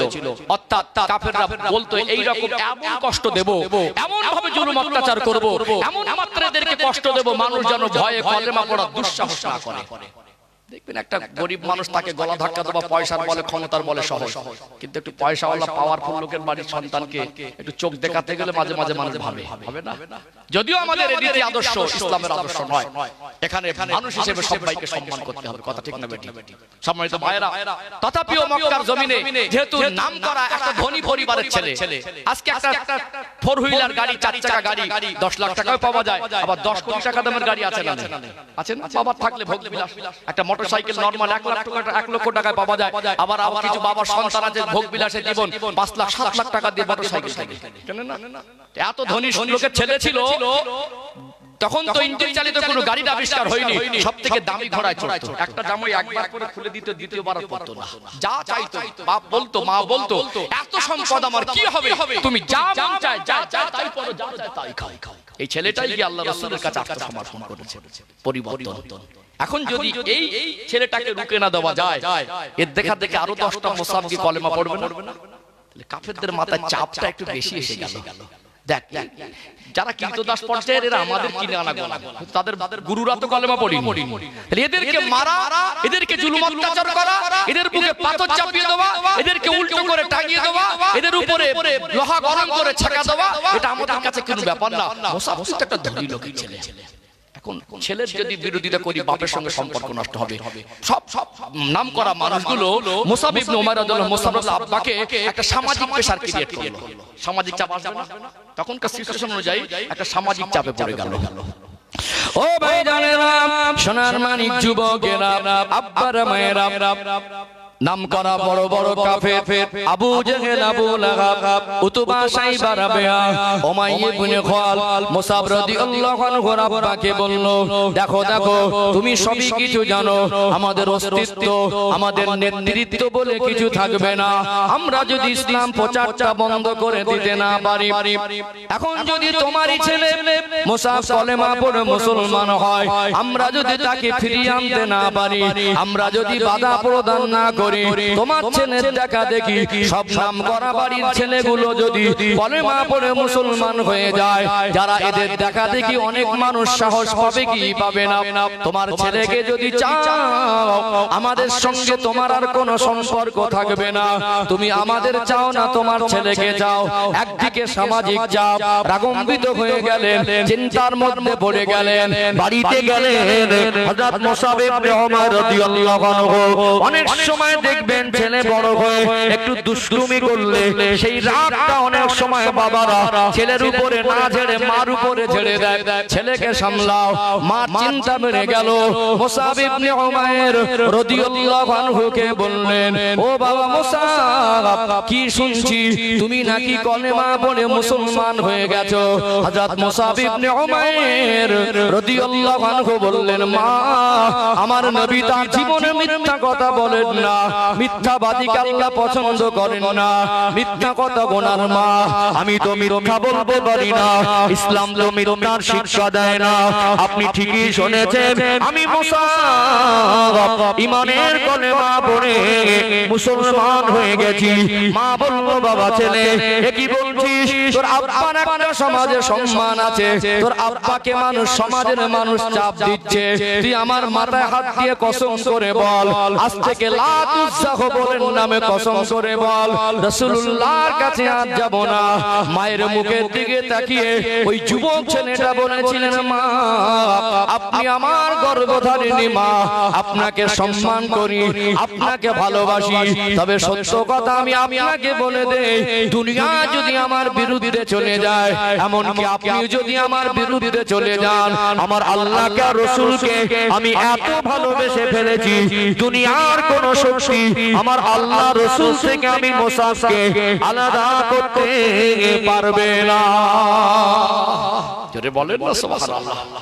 ঈমান কি জিনিস? আত্মসমর্পণ কি জিনিস? মা বলল, দেখো বাবা, গরম করে যখন না হলো বললো, তুমি যদি আজ থেকে আল্লাহ রাসূলের কাছে যাওয়া বন্ধ না করো, আজ থেকে আমি খাবো না। অনেক সময় মা রাগ করে না, আজ থেকে আমি খাবো না। মাকে বললেন, মা আপনি যদি না খেয়ে মারাও যান, আমি রাসূলের কাছে যাওয়া থেকে বিরত থাকতে পারবো না। বলুন না সুবহানাল্লাহ।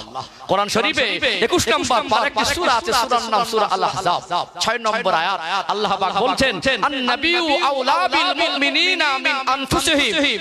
আল্লাহ বলছেন, মুমিনদের কাছে আমার নবী তাদের নিজেদের থেকে অধিক ঘনিষ্ঠ। নিজের কি? বাবা আমার, ওটা আমার নিজের বাবা, ওটা আমার নিজের মা, ওটা আমার নিজের স্ত্রী, ওটা আমার নিজের সন্তান, এই বাড়িটা আমার নিজের, গাড়িটা আমার নিজের, সম্পদ আমার নিজের, অঙ্গ প্রত্যঙ্গ হাত হাত চোখ নাক আমার নিজের, জানটাও যদি আমার নিজের জান মনে হয়, আল্লাহ এবং রাসূলকে সবথেকে বেশি আপন মনে হয়। সাহাবাদের জীবন দেখবেন কোরআনুল কারীমের আয়াতের সঙ্গে হুবহু মিল পাওয়া যায়। আন-নাবিয়্যু আওলা বিল মুমিনিনা মিন আনফুসিহিম। আল্লাহ বলছেন মুমিনদের কাছে আমার রাসূল তাদের নিজেদের থেকে অনেক ঘনিষ্ঠ। মুসা রাদিয়াল্লাহু বললেন, মা আপনি না খেয়ে মারা গেলে, আপনি কি আমার বাবা যদি বিরুদ্ধে চলে যায়, পৃথিবীর বিরুদ্ধে চলে গেলে, আমি রাসূল থেকে আর আল্লাহ থেকে আর জীবনটাকে আলাদা করতে পারবো না। বলুন না সুবহানাল্লাহ। রাগ হবে না? ব্যর্থ হয়ে গেল, পেরেশান হয়ে গেলেন, বাবা রেগে গেলেন। সামাজিক চাপ, এক ছেলের দিকে যদি বুকে টেনে নেই, সমাজের মানুষ আমাকে আলাদা করে দেবে, একদিকে ছেলে অপরদিকে সমাজ। আজ থেকে বাবা রাগী মানুষ বলে দিল, আমার ছেলে বলে আর মনে করি না, কোনো দায়িত্ব বলে আমার কিছু থাকবে না, আমার ঘরে আর কোনো জায়গা নেই। রাগান্বিত হয়ে গেল, বেরিয়ে যা আমার ঘর থেকে। রেগে গেলেন, বেরিয়ে যা আমার ঘর থেকে। হযরত মুসাব রাদিয়াল্লাহু আনহু বলেছিলেন, আজ থেকে ভোগ বিলাসের বিল্ডিং বালাখানা আমার দরকার নেই, আজ থেকে দামি ঘোড়া আমার দরকার নেই, আজ থেকে দামি পারফিউম আমার দরকার নেই, আজ থেকে ভোগ বিলাসের জীবন আমার দরকার নেই। সর্বস্ব ত্যাগ করে দিয়ে আমার আল্লাহ এবং রাসূলের মহব্বত বুকে নিয়ে নিঃস্ব হয়ে খালি হাতে আমার রাসূলুল্লাহর কাছে চলে এসেছিলেন। বলুন সুবহানাল্লাহ।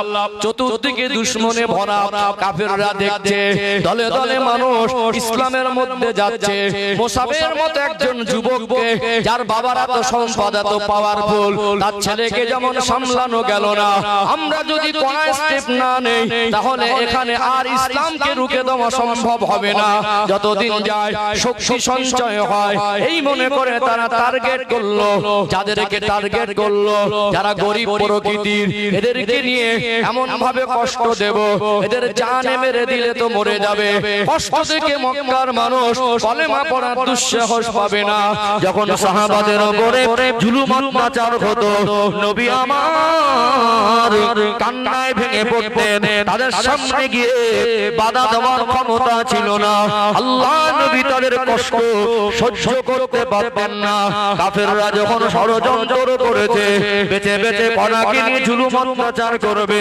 আল্লাহ নবী রাতের অন্ধকারে গোপনে 4 জন মহিলার 12 জন বলো 16 জনকে ডেকে বলে বাবারা আপনাদেরকে জানে মেরে দেবে আপনাদের উপরে জুলুম অত্যাচার হবে আমি রাসূলুল্লাহ এটা সহ্য করতে পারবো না মক্কার জমিনে থাকা এই মুহূর্তে আপনাদের জন্য নিরাপদ বলে মনে করছি না আপনারা চলে যান আবিসিনিয়ায় বাদশা নাজ্জাশী ন্যায় পরায়ণ বাদশা সেখানে গিয়ে কিছুদিন সময় অতিবাহিত করেন আমি রাসূলুল্লাহ একবার আবার আপনাদের ডাক দেব এই 12 জন পুরুষ আর 4 জন মহিলা এরা ছিল মুসলমানদের মধ্যে প্রথম হিজরতকারী আল্লাহ নবীর সাহাবীদের মধ্যে এই 12 জন পুরুষের মধ্যে অন্যতম ছিলেন হযরত মুসাব ইবনে উমাইর রাদিয়াল্লাহু আনহু কি ভোগ বিলাসের জীবন ছিল যখন নবী বলছেন বাবা বেরিয়ে যান আপনার জানের দুশমন তৈরি হয়ে গেছে চোখ থেকে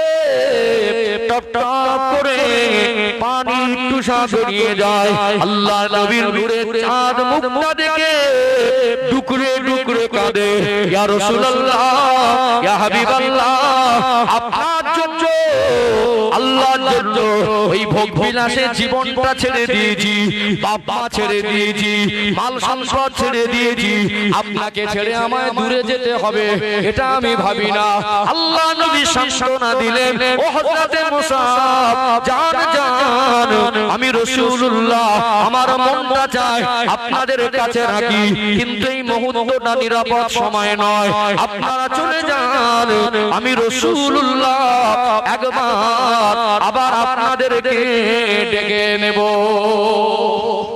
আল্লাহকে রাসূলকে মানা কাকে বলে আজ সেই ভোগ বিলাসের জীবন ছেড়ে দিয়ে নবীর আদেশে চলে যাচ্ছে কোথায় মক্কা জমিন ছেড়ে আবিসিনিয়া কোথায় থাকবেন কোথায় খাবেন কিভাবে দিন পার হবে সবটাই অনিশ্চয়তা নবী বলেছেন মনে বেরিয়ে যাচ্ছে আত্মসমর্পণ জিনিসটা বুঝতে পারছেন আল্লাহ এবং রাসূল যেটা বলেন এর ভিতরে মানুষ জাতির কল্যাণ আছে না নেই আছে না কাফেররা দেখলো সকালবেলা যাদেরকে আমরা টার্গেট করে আমরা হাতিয়ার বানিয়েছিলাম এদের কষ্ট দিয়ে মানুষকে ভয় দেখাবো সবকটা হাতছাড়া হয়ে গেল রাগ বাড়বে না কমবে বাদশা নাজ্জাশীর কাছে পৌঁছে গেল মুসলমানদের নামে আজকে যেমন দ্বিচারিতা মানুষের ভিতরে মুসলমানদেরকে পচানো একটা পরিকল্পনা চলে না অন্য কোন ধর্মাবলম্বী যখন অন্যায় করে বলে দুষ্কৃতী আর মুসলমান যখন অন্যায় করে তখন বলে সন্ত্রাসী বলে না অবশ্যই ইসলাম আমাদের শিক্ষা দিয়েছে আমার বাপ যদি অন্যায় করে সেটা অন্যায় আমার ভাই যদি অন্যায় করে সেটা অন্যায় আমার সন্তান যদি অন্যায় করে সেটা অন্যায় অবশ্যই আমার ধর্মাবলম্বী কেউ যদি অন্যায় করে দেশের আইন আছে আইনত ব্যবস্থা দিয়ে কোনো আপত্তি নেই আমরা অন্যায় সাজা চাই সে যেই হোক কিন্তু আপনারা ধর্মের দৃষ্টিকোণ থেকে কেন এই রকম বিচারিতা করেন এটা তো আমাদের বুঝে আসে না কথা ঠিক না বেঠিক আজকে দেখছেন কত রকম কুপরিকল্পনা চলছে আল্লাহ আমাদের হেফাজত করেন বলেন আমিন আমি জাতি ধর্ম বর্ণ নির্বিশেষে সবাইকে বলবো আমরা কোন রকম চক্রান্তে পা না দিয়ে আমরা সম্প্রীতিটাকে বজায় রেখে চলবো ইনশাআল্লাহ সম্মানিত ভাইরা তো এই চরিত্র আজকের নয় মক্কার কাফেররা চলে গেল কোথায় সংবাদ পেল যে বাদশা নাজ্জাশীর কাছে আশ্রয় নিয়েছে ন্যায়পরায়ণ বাদশা এখানে বাদশার কাছে গিয়ে বলে হয়েছে গেল এরা দুষ্কৃতী এরা সন্ত্রাসী মক্কা জমিনে এদেরকে আমরা খুঁজে বেড়াচ্ছি এরা অনেক অঘটন ঘটিয়ে চলে এসেছে আসলে নয় ন্যায়ের পক্ষ ছিল জেনা ব্যভিচার বন্ধের পক্ষে ছিল চুরি ডাকাতি বন্ধের পক্ষে ছিল আল্লাহ আইন প্রতিষ্ঠাতার পক্ষে ছিল না এই পরিস্থিতিতে এদের নামে উল্টো পাল্টা বলল যেহেতু বাদশা নাজ্জাশী ছিল মানে ঈসা আলাইহিস সালামের অনুসারী ঈসাই ধর্মের এইজন্য সেই সময় বলেছিল যে আপনাদের নবী ঈসা আলাইহিস সালামকে নিয়ে এরা অনেক বাজে বাজে মন্তব্য করে, মুসলমানদেরকে যাতে ওখান থেকে তাড়িয়ে বার করে দেয়, আবার এদেরকে হাতিয়ার হিসেবে কষ্ট দিয়ে যেন মানুষের কাছে ধারণ তৈরি করা যায়। রাতের বেলা চিন্তায় পড়ে গেলেন, আমাদের নামে অনেক অবজেকশন বাদশার কাছে দিয়েছে, আমরা তো চলে এসেছি। এই 12 জন পুরুষের মধ্যে একজন ছিলেন আল্লাহর নবীর আপন চাচাতো ভাই হযরত জাফর ইবনে আবু তালিব রাদিয়াল্লাহু আনহু। বলুন সুবহানাল্লাহ। আল্লাহর নবীর জামাতা হযরত আলী রাদিয়াল্লাহু আনহু নবীর আপন চাচাতো ভাই ছিলেন না? ছিলেন না? আপন চাচাতো ভাই ছিলেন। আরেকটা ভাই ছিলেন জাফর বিন আবু তালিব রাদিয়াল্লাহু আনহু। তিনি কথা বলতেন গুছিয়ে। যখন বললেন আমাদের 16 জনকে বাদশা যে সকালে ডাক করে আমাদের সম্পর্কে যা কাফেররা মন্তব্য খারাপ করে বাদশার কান ভারী করেছে, আমাদের পক্ষ থেকে কথা বলবে কে? নির্ধারণ করলেন জাফর বিন আবু তালিব তিনি কথা বলবেন। যখন বাদশা ডেকে এনাদের কাছে প্রশ্ন করেছিল, দাঁড়িয়ে ইমানদারের ইমানে একটা ভাষণ জাজবা তৈরি হয়। জাফর বিন আবু তালিব রাদিয়াল্লাহু আনহু ভাষণ দিয়েছিলেন। এই ভাষণটা বাদশা নাজ্জাশীর হৃদয়টা নরম হয়ে গিয়েছিল। বলুন সুবহানাল্লাহ। তিনি বললেন, এমন একজন মানুষের হাতে হাত দিয়েছি তিনি মক্কার জমিনে আজ পর্যন্ত কোনো মানুষের সঙ্গে মিথ্যা বলেন না, তিনি কোনোদিন কোনো পরনারীর দিকে কুনজরে দেখেন না, তিনি কোনোদিন কাউকে আজ পর্যন্ত তার জীবনে একদিনও গালি দেননি, তিনি কোনোদিন কারো যাররা মাল আত্মসাৎ করেননি, তিনি নারীদের সম্মানের কথা বলেন, তিনি সমাজে চুরি ডাকাতি বন্ধের কথা বলেন, তিনি শান্তি প্রতিষ্ঠিতর কথা বলেন। আমরা এই চরম পরিস্থিতিতে যেখানে মারামারি কাটাকাটি রক্তারক্তি, নিজের বিবি বাচ্চা নিজের সন্তান নিরাপদ নয়, যেখানে আমাদের মাল ডেকে রাতে ঘুমাতে ভয় হয়, লুটপাট হয়, সেখানে আমরা তার হাতে হাত দিয়ে কি অন্যায় করেছি? বাদশার মন হৃদয় গলে গেল। তিনি বললেন যে তোমরা ঈসা আলাইহিস সালাম সম্পর্কে কি ধারণা রাখো? সেই সময় বলা হয়েছিল ঈসা আলাইহিস সালাম হলেন আল্লাহর প্রেরিত পয়গম্বর, একজন নবী। বাদশার মনটা বিগলিত হয়ে গিয়েছিল, কাফেরদের চক্রান্ত করে কোনো কাজ হলো না। সম্মানিত ভাইরা, এই বাদশা নাজ্জাশী একসময় আল্লাহর নবী তো গোটা বিশ্ব ঘুরে ঘুরে দিন প্রচার করতে পারেনি, পেরেছিলেন কি? দিন প্রচার করতে পারেননি। তো আমার পরপরই ভাইজান আসবেন, এসে গেছেন, একটু তাকবীর দেন, নারে তাকবীর। খিদে লেগেছে না ঘুম লেগেছে বুঝতে পারছি না, একটা আওয়াজ দেন, নারে তাকবীর। আরেকটু প্রাণ ভরে আওয়াজ দেন, নারে তাকবীর।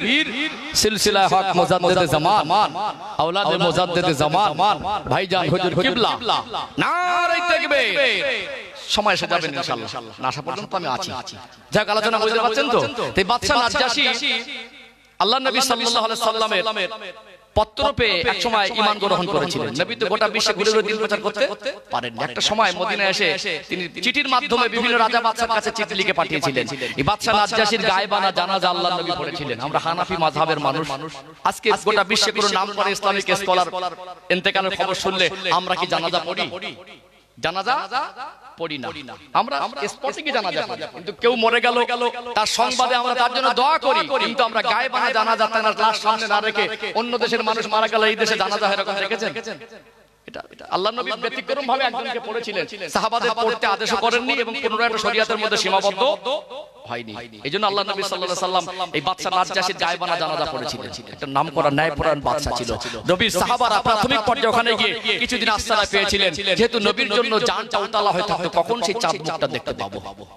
ও ভাইজানেরা, সোনার মানিক যুবকেরা, আব্বার মায়েরা, একটা সময় এই কঠিন পরিস্থিতির মুখে বাদশা নাজ্জাশী সঠিক জিনিসটা বুঝতে পেরে কাফেরদের কথায় তিনি আর গুরুত্ব দিলেন না। বলেছিলেন, আপনাদের যতদিন ইচ্ছা আপনারা আমার এলাকায় থাকেন, শান্তির সঙ্গে আপনাদের মন মর্জি ধর্ম পালন করেন। আল্লাহ নবীর জন্য মনটা উতালা হয়ে যেত, দেওয়ানা হয়ে যেত। একটা সময় একটা ভুল সংবাদ পৌঁছে দেওয়া হয়েছিল, মুসলমানরা মক্কায় স্বাধীনতার সঙ্গে দিন প্রচার করছে, দিন পালন করছে, নবীর মহব্বতে তারা চলে এসেছিল। তখন বিরোধী কমই নাই, আল্লাহ নবীর সাহাবাদের দুশমনে ভরা ওই সময় আল্লাহ নবীর হিজরতের 2 বছর আগে মদিনার জমিন থেকে হজ আদায় করতে এসে 12 জনের একটা কাফেলা ইসলাম গ্রহণ করেছিলেন। ওই 12 জন মদিনার মানুষ আল্লাহ নবীকে বলেছিলেন, ইয়া রাসূলুল্লাহ, ইয়া হাবিবাল্লাহ, হুজুর আমাদের বিয়াদবি মাফ করেন, আমরা সবেমাত্র মুসলমান হয়েছি, আমাদের ইসলাম সম্পর্কে শিক্ষার প্রয়োজন, আমরা শিক্ষা তেমন কিছু বুঝি না। আপনি যদি একজনকে শিক্ষক হিসাবে আমাদের জন্য পাঠাতেন, আমাদের মনটা খুশি হয়ে যেত, আমরা তার থেকে দিন শিখতে পারতাম। আল্লাহ নবী হুজুর আমার ওই সময় চিন্তা করলেন, এরা মদিনার মানুষ হজ করতে এসেছে, এরা সব ইসলাম গ্রহণ করেছে, এদের শিক্ষক দরকার। কাকে শিক্ষক করে পাঠাবেন? এই মুসাব রাদিয়াল্লাহু আনহু তিনি ছিলেন মক্কার জমিনে, ওই হিজরত করে প্রথম চলে গিয়েছিলেন, আবার ফিরে আসলো, তার দুশমন ছিল। আল্লাহ নবী ডেকেছিলেন, ও হযরতে মুসাব ইবনে উমাইর, আপনার চতুর্দিকে দুশমনে ভরা, আপনি যান যান, আমি রাসূলুল্লাহ এই 12 জনের শিক্ষক করে আপনাকে মদিনায় প্রেরণ করছি। আল্লাহ নবীর হিজরতের আগে এই মুসাব ইবনে উমাইর রাদিয়াল্লাহু আনহু তিনি শিক্ষক হিসাবে আমার রাসূলুল্লাহর আদেশ পেয়ে তিনি মদিনায় এসেছিলেন। আল্লাহ নবী যদি হিজরত করে মদিনা শরীফে গিয়েছিলেন, এই ঘটনা আপনাদের সকলের জানা। কি বাচ্চা, কি যুবক, কি বয়স্ক, কি মহিলা, কি বৃদ্ধ, সবাই দাঁড়িয়ে দাঁড়িয়ে ঘন্টাকে ঘন্টা অপেক্ষা করছিলেন। আল্লাহ নবীকে ওয়েলকাম করেছিলেন, আল্লাহ নবীকে সুস্বাগতম জানিয়েছিলেন। আল্লাহ নবীর শানে কবিতা আবৃত্তি করে করে মদিনার বাচ্চারা আমার নবীকে সম্মান জানিয়েছিলেন। তালাআল বাদরু আলাইনা মিন সানিয়াতিল আদাই ওয়াজাবা শুকরু আলাইনা মা দালিল্লাহি দাই। ও ভাইরা বাবাজিরা, নবী তো সর্বপ্রথম এই মদিনার জমিনে আসছেন। বলুন তো দেখি, এত ভালোবাসার মানুষ কোথায় ছিল? এই 2 বছর আগে মুসাব ইবনে উমাইর রাদিয়াল্লাহু আনহুকে তিনি পাঠিয়েছিলেন। এই 2 বছর শুধু 12 জনকে দিনের শিক্ষা দেয় নাই, মদিনার বাড়ি বাড়িতে গিয়ে আল্লাহর নবীর মহব্বত মদিনার মানুষের মনের মধ্যে পৌঁছে দিয়েছিলেন। মুসাব ইবনে উমাইর হুজুরের জীবনী খুলে দেখবেন, এই মুসাব ইবনে উমাইর রাদিয়াল্লাহু আনহুর চেহারাটা আল্লাহর নবীর সঙ্গে মিল পাওয়া যেত। আমার রাসূলুল্লাহর নাক নকশা যেমন ছিল, আমার রাসূলুল্লাহর দাঁত গুনা যেমন ছিল, আমার রাসূলুল্লাহর চেহারা মোবারক যেমন ছিল, মুসাব ইবনে উমাইর রাদিয়াল্লাহু আনহুর দিকে দেখলে আমার নবীর চেহারা মোবারকের সঙ্গে মিল পাওয়া যেত। ও ভাইরা বাবাজিরা, এই মুসাব ইবনে উমাইর ভোগ বিলাসের জীবন ছেড়ে দিয়ে আল্লাহকে ভালোবেসে, নবীকে ভালোবেসে কেমন জীবন পরিবর্তন করেছিলেন। আল্লাহ নবী যখন হিজরত করে মদিনায় এসেছিলেন, আল্লাহ নবী কখনো কখনো সাহাবাদের নিয়ে বসে থাকতেন, হঠাৎ নজর পড়ে যেত হযরত মুসাব ইবনে উমাইরের দিকে। আমার নবীর নূরের চোখ থেকে টপ টপ করে পানি টুসা গড়িয়ে যেত। সাহাবারা বলতেন, ইয়া রাসূলুল্লাহ, ইয়া হাবিবাল্লাহ, হুজুর আমাদের বেয়াদবি মাফ করুন, এক্ষুনি তো আপনি হাসছিলেন, আপনার চোখে কেন পানি? নবী আমার এই নুরানি হাতটা উঁচু করে আঙুল দিয়ে দেখিয়ে দিতেন, ও মদিনাবাসী, ও আমার সাহাবীরা, একবার এই মুসাবের দিকে একবার দেখেন। আমি দেখেছি মক্কার জমিনে মুসাবের মতো একদম ভোগ বিলাসের জীবন কারো ছিল বলে আমার মনে হয় না। যে ছেলেটা সব থেকে দামি ঘোড়ায় চড়ে বেড়াতো, যে ছেলেটা সব থেকে মক্কার দামি খুশবুটা বাঁধতো, যে ছেলেটা সব থেকে দামি খাবারটা খেত, একটা জামা একটা পোশাক একবার পরে দ্বিতীয়বার পরতো না, আল্লাহকে রাসূলকে ভালোবেসে জীবনটা এতটা পরিবর্তন করে দিয়েছে, আল্লাহ এবং রাসূলের কাছে এতটা আত্মসমর্পণ করে দিয়েছে। আমার মুসাবকে আমি আবিসিনিয়ায় হিজরত করতে বলেছিলাম, সেখানে চলে গেছে। আমার মুসাবকে আমি হিজরতের আগে মদিনায় পাঠিয়েছিলাম, সেখানে চলে এসেছে। আজকে দেখো দেখো মুসাবের শরীরে যে পোশাকটা আছে ওটা তালি দেওয়া, আত্মসমর্পণ কাকে বলে? আল্লাহ নবী কেঁদে কেঁদে চোখের পানি ফেলতেন আর মুসাবের দিকে তাকিয়ে বলতেন, ও আমার সাহাবীরা, মুসাবকে দেখো, জীবন পরিবর্তন কাকে বলে? আমার মুসাবে আমার আল্লাহকে আর রাসূলকে খুশি করে ফেলেছে।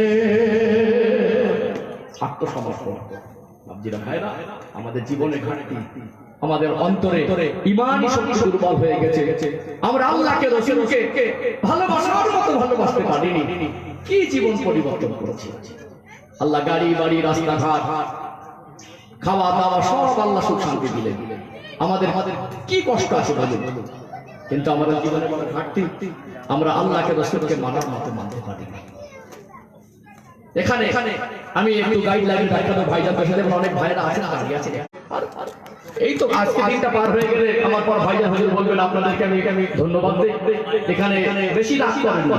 এখন কিছু মানুষ বোঝে কম, সারা রাতের মাহফিলটা অনেক মানুষ রাত জেগে কতক্ষণ বসে থাকে, কিন্তু আপনাদের পরিবেশটা অত্যন্ত ভালো লেগেছে যে সুন্দর করে বসার সুব্যবস্থা, প্রত্যেকের জন্য ঠান্ডায়, অনেকে চট বিছানো থাকলে চটটা নোংরা থাকে, ভালো পোশাক নিয়ে ওখানে বসার উপযুক্ত মনে হয় না। আর্থিক দিক থেকে অনেকে পেরে ওঠে না, কিন্তু আপনারা আপনাদের গ্রামবাসী আর্থিক সহযোগিতা সকলের এই সম্পূর্ণ ভালোবাসা না থাকলে এত সুন্দর লাইটিং প্যান্ডেল করে সকলের জন্য চেয়ারের ব্যবস্থা করতেন না। ঠান্ডার সময় একটা চেয়ারে আদবে বসা যায়, এই জন্য যারা দাঁড়িয়ে আছে ভাইদেরকে বলবো আল্লাহ তাআলা বসে যান। চলুন এখানে একটু ব্যাখ্যা দেই। তাহলে সম্মানিত ভাইরা, আমরা আল্লাহর আদেশ কিসের, হারাম হালাল সম্পর্কে জানি কি জানি না, কিন্তু আমরা কেন মানতে পারছি না? সাহাবাদের জীবন এখানে একটুখানি মূল্যায়ন করেন। তারা আল্লাহকে রাসূলকে মানছেন বলে তাদেরকে কত কঠিন বাধার সম্মুখীন হতে হয়েছে। ইসলাম মানছে বলে তাদের বাধার সম্মুখীন হতে হয়েছে। নামাজ পড়ছে বলে, সুন্নাত আমল করছে বলে, আল্লাহকে স্বীকার করছে বলে, নবীকে স্বীকার করছে বলে সর্বরকম চেষ্টা চালানো হয়েছে তাদেরকে বাধা দেওয়া। পৃথিবীর হাজারো বাধা তাদেরকে আল্লাহ এবং রাসূলের কথা মানা থেকে বিরত রাখতে আপনাদেরকে অনুরোধ করে বলা হচ্ছে, আবেদন করে বলা হচ্ছে। কোন ভক্তের আপনি বলছে হাতে হাত ধরে পায়ে ধরে বলছে ভালো হয়, তারপরে মানুষ ভালো হচ্ছে না। দেখেছেন এখানে কত আমাদের জীবনের বড় ঘাটতি। সাহাবাদেরকে বাধা দিয়ে রুকে রাখা যায়নি, আর আমাদেরকে বলে আজকে আমাদের নামাজ পড়ার জন্য একটু বাধা দেয়, নবীর সুন্নাত মানার জন্য একটু বাধা দেয়, হক পথে চলার জন্য একটু বাধা দেয়, বরং বলে ভালো বরং বলে নামাজ পড়ো, হজ করো, কুরবানি করো, পর্দা করো, তারপর আমাদের জীবনে ঘাটতি কেন? চলুন একটা আয়াত তুলে ধরে এখানে একটু ব্যাখ্যা দেন ইনশাআল্লাহ। শুধু তো ঘটনা বললে হবে না, আমি ঘটনাগুলো বলি একটা জিনিস বোঝানোর জন্য। আমি প্রাথমিক অবস্থায় বলেছি আমি দৃষ্টান্ত স্বরূপ বলবো, কথা ঠিক নয়? ও ভাইজানেরা, সোনার মানিক যুবকেরা, আব্বার মায়েরা, আবার মনে করিয়ে দেই কোরআনুল কারীমে 114টি সূরা আছে, এর ভিতরে দ্বিতীয় নাম্বার সূরা, এই সূরার নাম হলো সূরাতুল বাকারা। এটা কোরআন শরীফের সবথেকে বড় সূরা। এতে 286টি আয়াত আছে। একেবারে সর্বশেষ আয়াত সূরাতুল বাকারা 286 নম্বর আয়াতের সূচনায় আমার আল্লাহ বলছেন, লা ইউকাল্লিফুল্লাহু নাফসান ইল্লা উসআহা। আমি আল্লাহ বান্দা বান্দীকে যা আদেশ নিষেধ করেছি, বান্দা বান্দীর শাশ্বতি অর্থাৎ সাধ্যের বাইরে চাপিয়ে দেই না। অর্থাৎ আল্লাহ আমাদের সৃষ্টিকর্তা, তামাম কায়নাতের সৃষ্টিকর্তা। আমার আল্লাহ যদি আমাকে আপনাকে সৃষ্টি